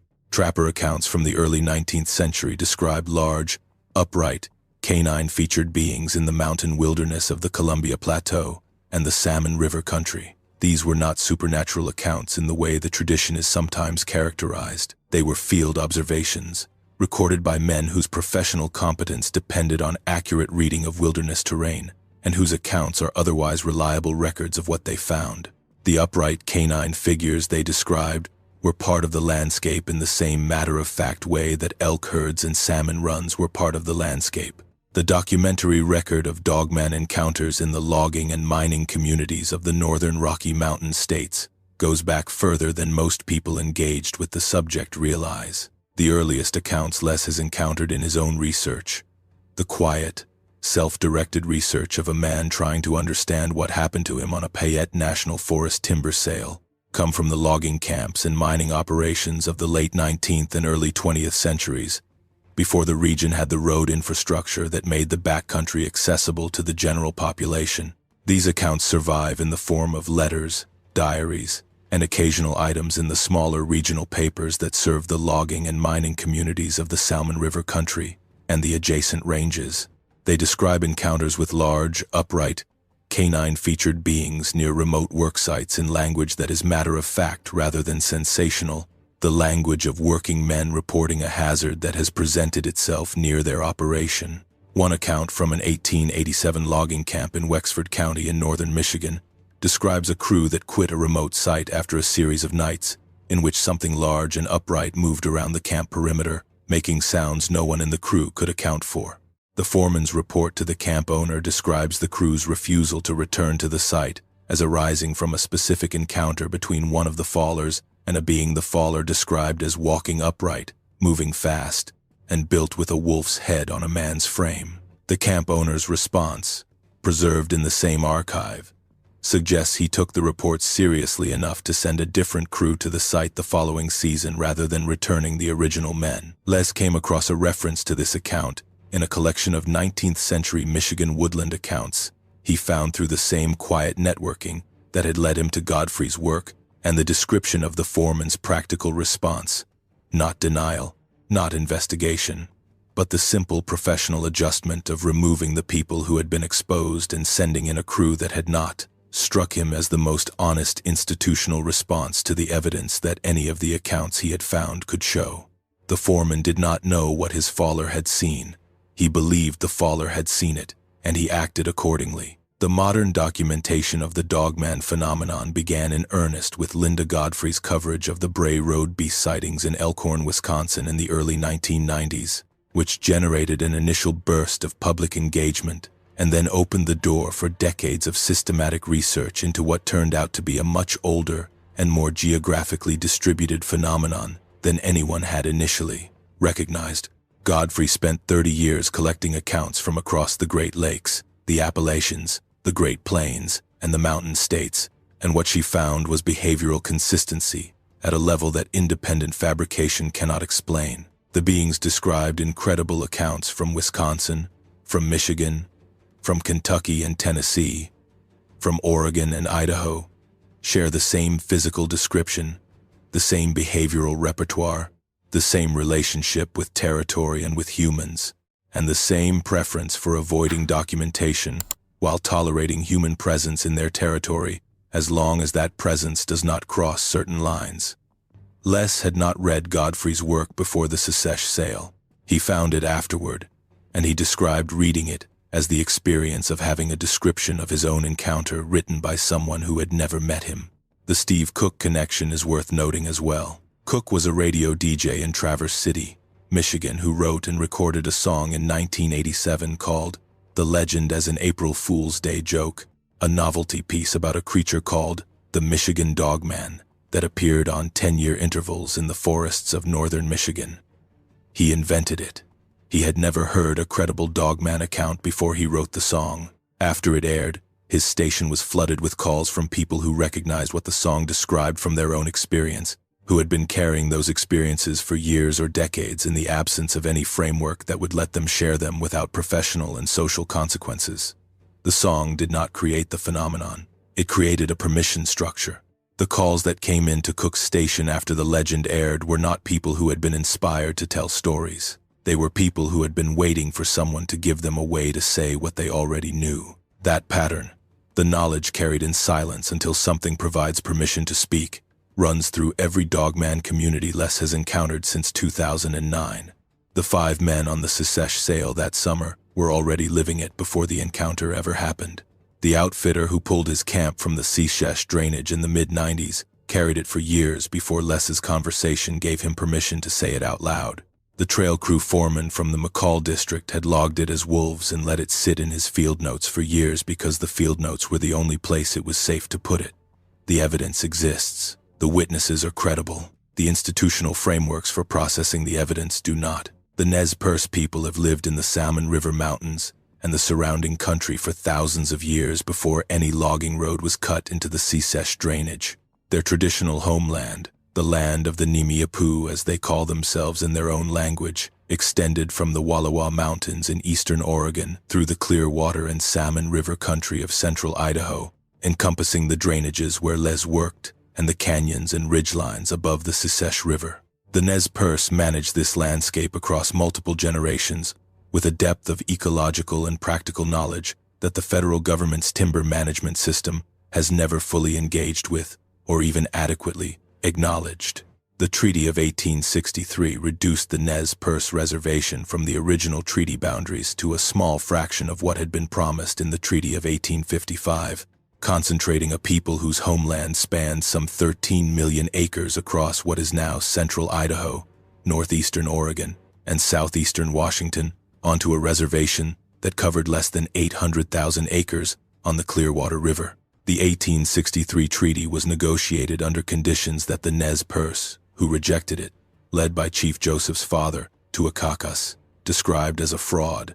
The federal commissioners who negotiated it dealt primarily with chiefs who had no authority to cede lands belonging to bands other than their own, and the result was a document that the non-treaty Nez Perce refused to recognize as binding on their people or their territory. The violence of the 1877 Nez Perce War, the campaign that pursued Chief Joseph and his people across more than 1,100 miles of difficult mountain terrain before their surrender in the Bear Paw Mountains of Montana, was the direct consequence of the federal government's effort to force compliance with a ceded land boundary that a significant portion of the Nez Perce Nation had never agreed to.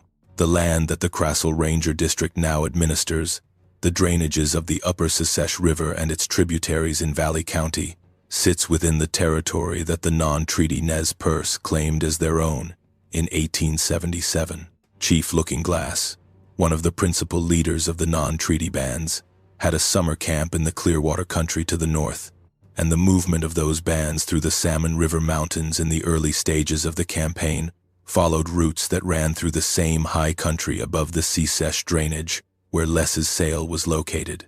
The land has a history that runs deeper than any Forest Service administration, deeper than the treaty system, deeper than the first Euro-American presence in the Salmon River country. The Nez Perce's relationship with the landscape of the Salmon River Mountains extends across thousands of years of continuous habitation, and the knowledge embedded in that relationship includes knowledge of what inhabited the mountains alongside them, concentrating a people whose homeland spanned millions of acres onto a reservation of less than a quarter of what they had been guaranteed. The land that the Crassell Ranger District now administers, the land where Les's sail sat, the drainages and ridgelines of the Salmon River Mountains, is ceded land, given up under conditions that amounted to dispossession. The Nez Perce tribe is federally recognized, headquartered in Lapwai in Nez Perce County, and maintains an active relationship with the management of lands that were part of their traditional territory, even where those lands are now administered by federal agencies. Les reached out, through a connection from the Valley County timber community, to a Nez Perce man whose family had been in the region for generations and who worked in land management for the tribe. Les met with him in Cascade, over coffee at a diner on the main road through town, and described what had happened on the Secesh sale, without showing him any footage or photographs. He wanted to know whether any element of what he described, the sounds, the behavior, the canyon encounter, the camp perimeter, corresponded to anything in the Nez Perce understanding of what inhabited those mountains. The man listened to the full account without interrupting. There was a pause before he spoke. He said that the people had always known the wilderness held things that did not present themselves to human observation under ordinary circumstances. He said there were beings described in the oral tradition of the Nez Perce, not spoken of widely even within the community itself, that corresponded to what Les was describing in terms of both physical description and behavioral pattern. He said those beings were understood to be territorial, in the sense that the mountains themselves are territorial, with clear spatial relationships and clear responses to humans who entered their territory without understanding what they were entering. He said the fact that Les's crew had completed their work and departed without harm was consistent with the being's established approach to human presence that respected the territory's terms, even without knowing what those terms were. He said the communication at the camp that night, the systematic approach and withdrawal, the shape standing at the timber edge, had a specific meaning in that framework, a statement of knowledge and capacity rather than a display of aggression. He said he was not surprised by the account. He said the people had been managing their relationship with these beings for longer than anyone could calculate, and that the management approach was always the same.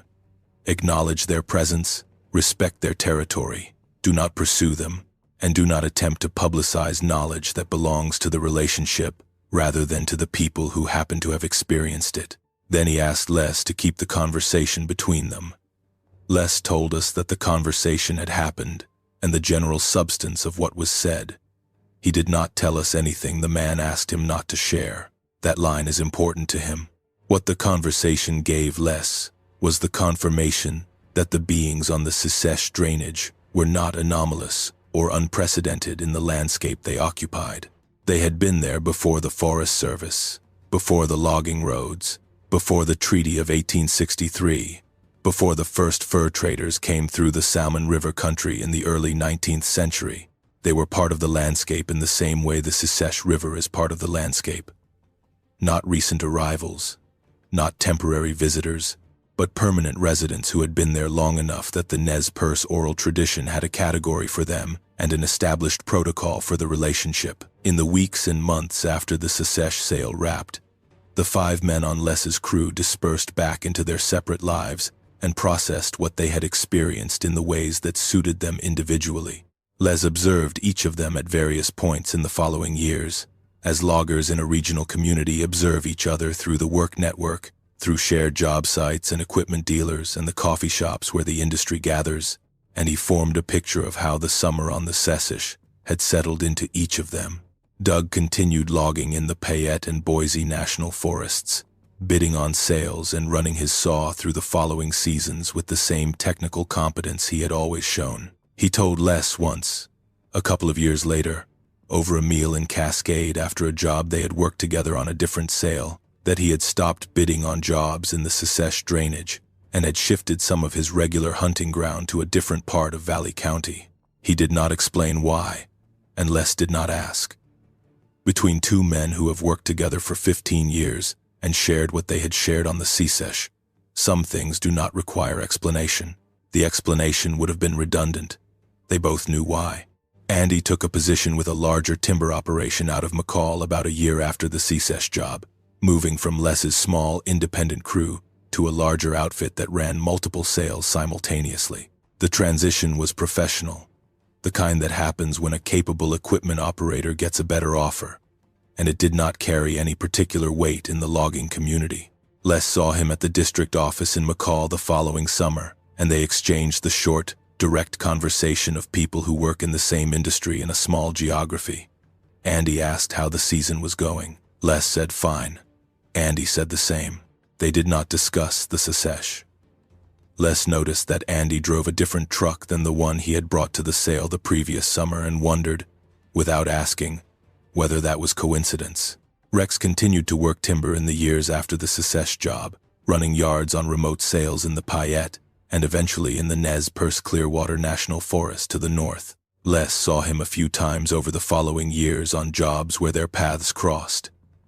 And Rex's manner in those encounters was the same as it had always been. Measured, direct, professionally competent, without any of the residual anxiety that Les observed in some of the others when the conversation turned toward the backcountry. Les asked him once, on a job in the Boise forest a few years after the Secesh, how he thought about what had happened up there.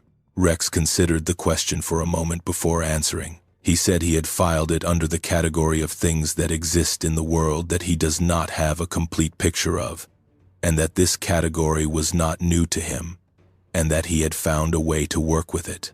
He said the Army had given him some practice at accepting that the world contains variables that training does not fully account for.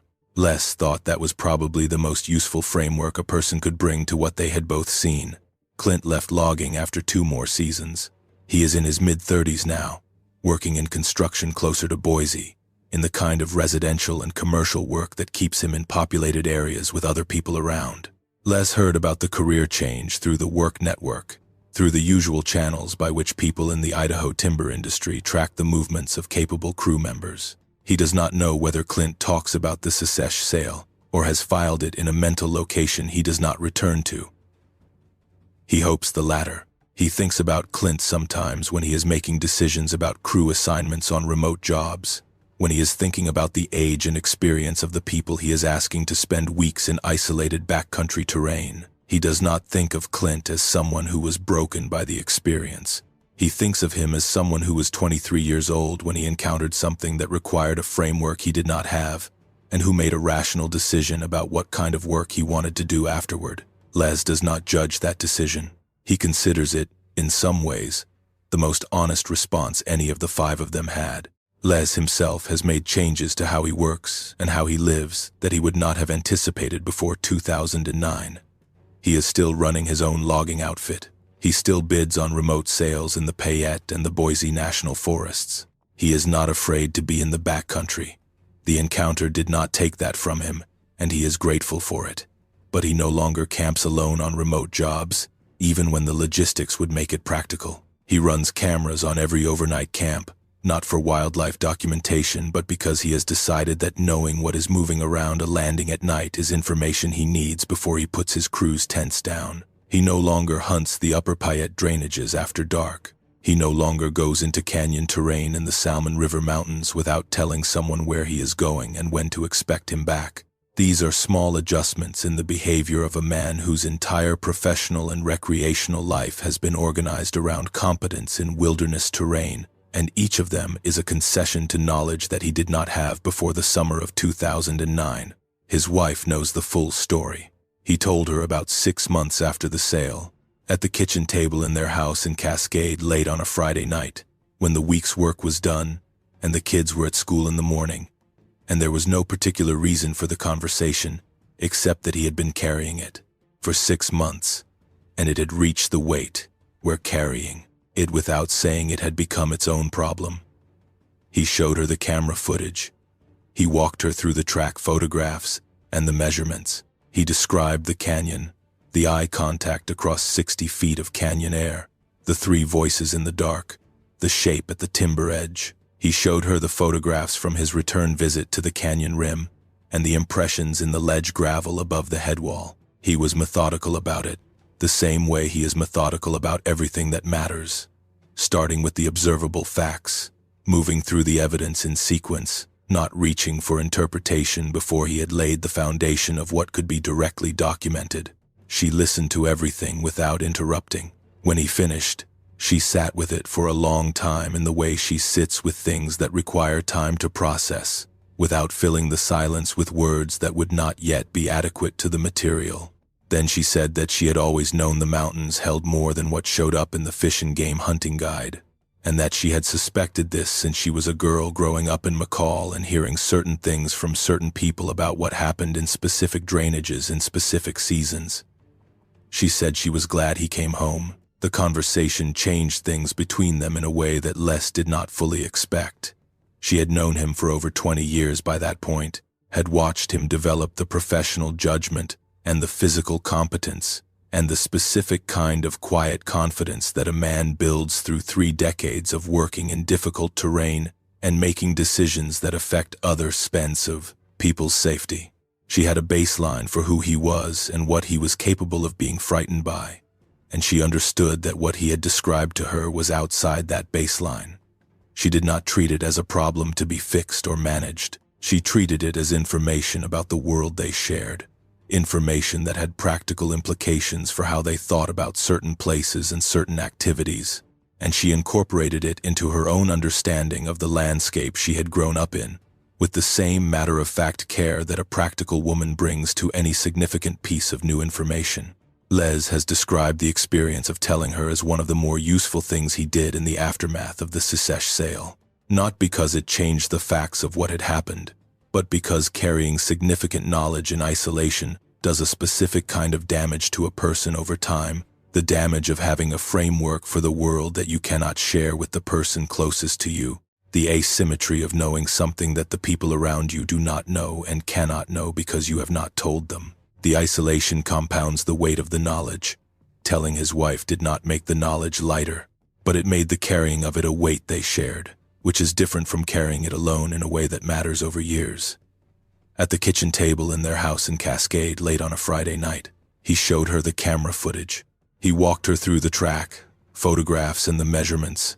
He described the canyon, the eye contact across 60 feet of canyon air, the 3 voices in the dark, the shape at the timber edge. She listened to everything without interrupting. When he finished, she sat with it for a long time. Then she said that she had always known the mountains held more than what showed up in the fish and game hunting guide, and that she had suspected this since she was a girl growing up in McCall and hearing certain things from certain people about what happened to hunters who went into specific drainages in specific seasons. She said she was glad he came home.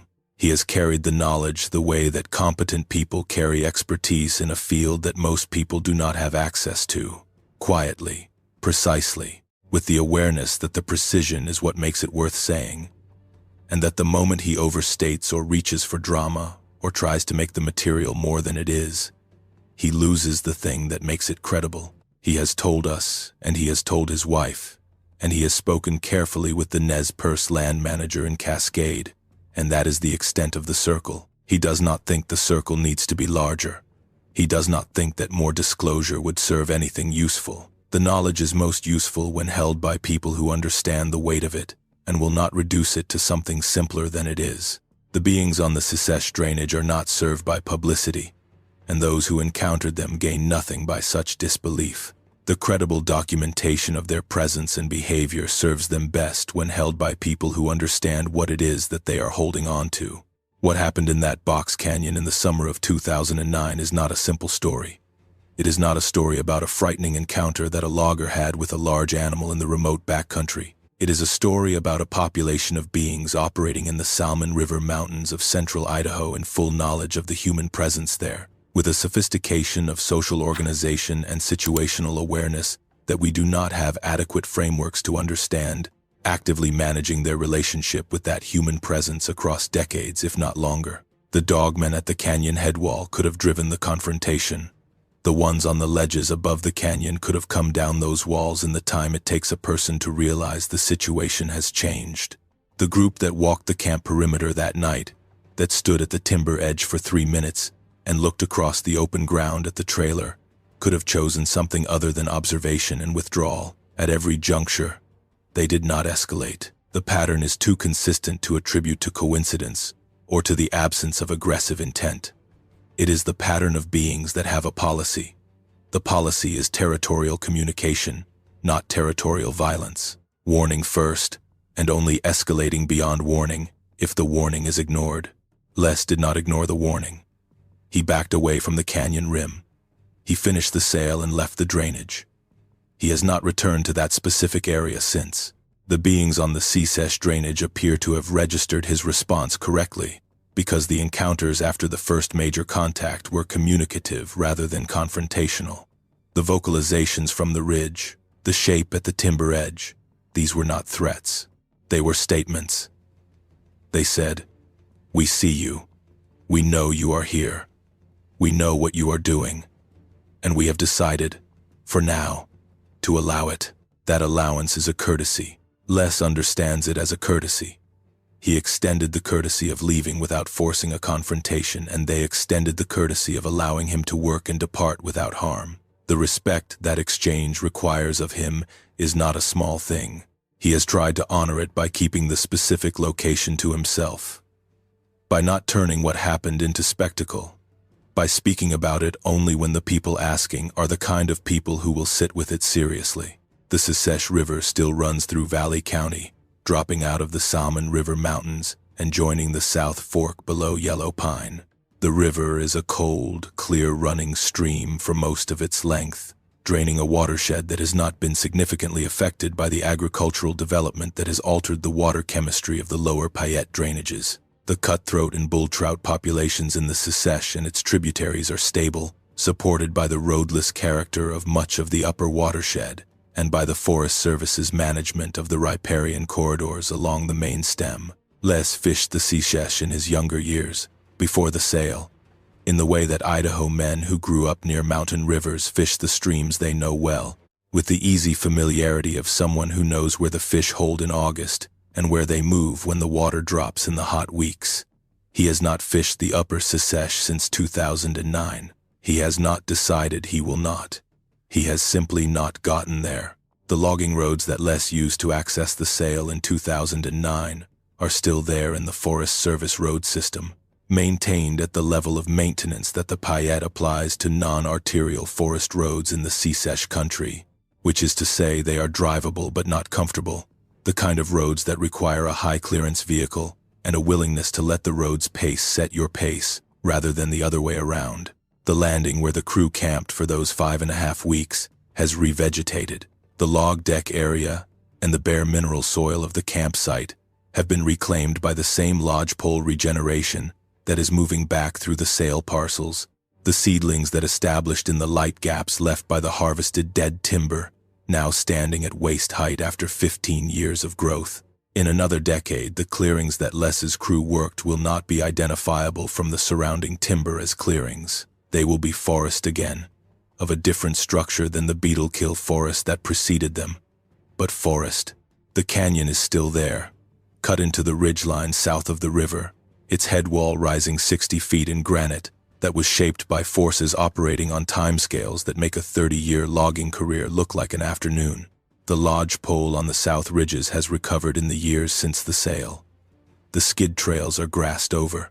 The stumps have weathered from fresh-cut tan to the gray of old wood. In another decade, the stand will be close to dog hair density again, and at some point, someone will put together a bid for a fuels management sale in the upper Secesh drainage, and a crew will come up that 17-mile road with their equipment and their camp trailer and their generator and their confidence in the competence they have built over years of backcountry work.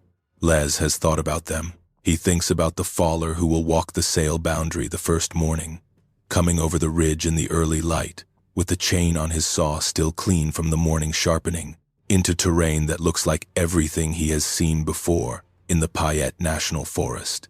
And that will begin to feel different within the first day, in a way he will not be able to name until he has been there long enough for the absence to accumulate and notice that the ridge is too quiet for August, the absence of the birds and the small mammals that should be there, the particular quality of silence that tells a person with enough field time that something has changed the distribution of life in a place. He thinks about the night when the generator shuts off and the vocalization starts on the ridge, and whoever is in the bunk in the camp trailer hears something that does not fit any category their professional experience has prepared them for.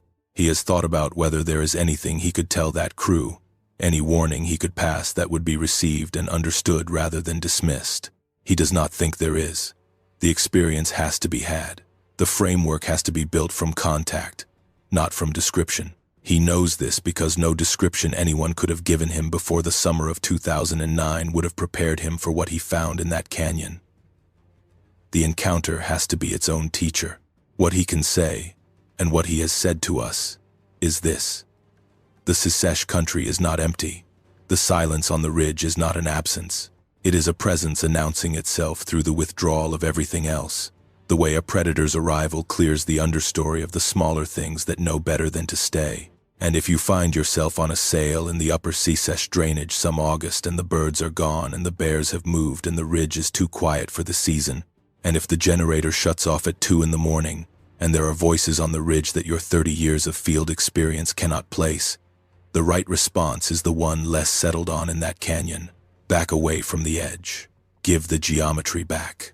Let the situation resolve without forcing a confrontation that you did not start and cannot win, and that the beings above you, in their ledge positions, with their clear sight lines, and their long history of managing this relationship, have already decided they do not want. They were here before the roads.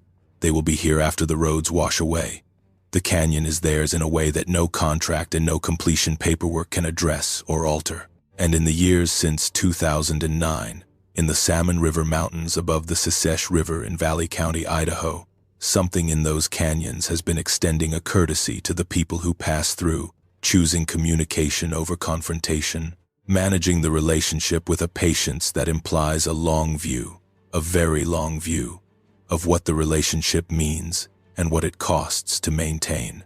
The ledge impressions are still in the granite above the canyon headwall. The gravel is still in those formations, accumulating quietly, compressed by weight that returns on its own schedule and leaves its record in the material for whoever has reason to look. The Secesh is still running clear below, and in the timber above the sail parcels, in the canyon that a logging crew stumbled into one August morning and backed out of without harm, in the drainages and ridgelines of a country that was never empty, something goes on.